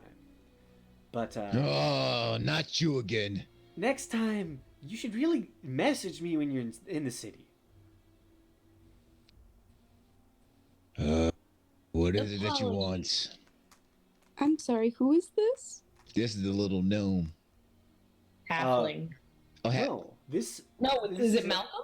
No, this is a feminine voice that you It was- recognize. oh, never mind. Yeah, Okay. it's the halfling. Appearing as a young child, which is their MO. Madame blah blah blah. Madame Deleu. Madam blah blah blah. Yeah, you recognize the voice as the leader of this section of the Thieves Guild, Madame Deleu. Oh, never mind. Then as I want to say what I said. As she just seems to have apparated in the tub. But she Oh stays. shit. Yeah, well, she apparates in her disguised form that you know she likes to wear all the time. Still, we're in the nude, so there's like people just popping up as little. Yeah. It is a fully clothed boy, however. Like, it is fully clothed. Oh The clothing is an illusion. Yes. we can But she says, you all should next time message me when you're in town. You know, update the local Thieves Guild on your whereabouts. I mean, you have been a great help to me. But you also bring problems with you. And Wanted criminals. and there's a problem that we drastically need to deal with right now. Yeah. Yeah. Well, you know our little friend Sebastian, right? Oh. Well, I've been dealing with him for the better part of a month now, and you know, now that I have the guards back under my sway, and you know, I'm rebuilding the guild as best as I can, I'm able to combat him now that I know his MO. However, he still has his little tricks up his sleeve, and has currently kidnapped your crew member Quinth, as he was trying to do earlier, from what I heard. God damn it! So Where kill him. I need your help. Also, to- I should message him. That was me talking to myself. Oh. Continue. So, I request your humble help in, once again, killing this sick fuck, because he's probably trying to find his fucking son. So, let's go Shit. then. Come on. And she steps out of the bath, and that's where we're going to end tonight's session. Why did I not think of that? Yeah. Because fuck Sebastian. We've killed him too many times. You killed him one time. Too many. we're gonna have to go to the Nine Hills. We have to kill this guy. He's getting in the way. Once is enough. We kill you once, just the fuck dead. Please. Just get the fucking hint. No one likes you, dude. Like, We're done with you. You're in the past. no. You're not part of this Moved on. character arc. We moved on. We found someone else. Yeah, God, Like please. your story arc is over. Stop calling. We're over. God, Yeah. talk about shitty exes. Yes. So, yeah, that's where we're going to end tonight's session, is you have been informed of Sebastian and his dealings again. Oh god. Yeah, now I gotta Um, message Arthur and be like, hey. I know we said we were leaving fast, but Yeah. we gotta save someone now. You Yeah, all leaving fast sorry, would have... George. You know how it is. Yeah. Us leaving fast probably would have kept Quint safe, but here we are. Yep.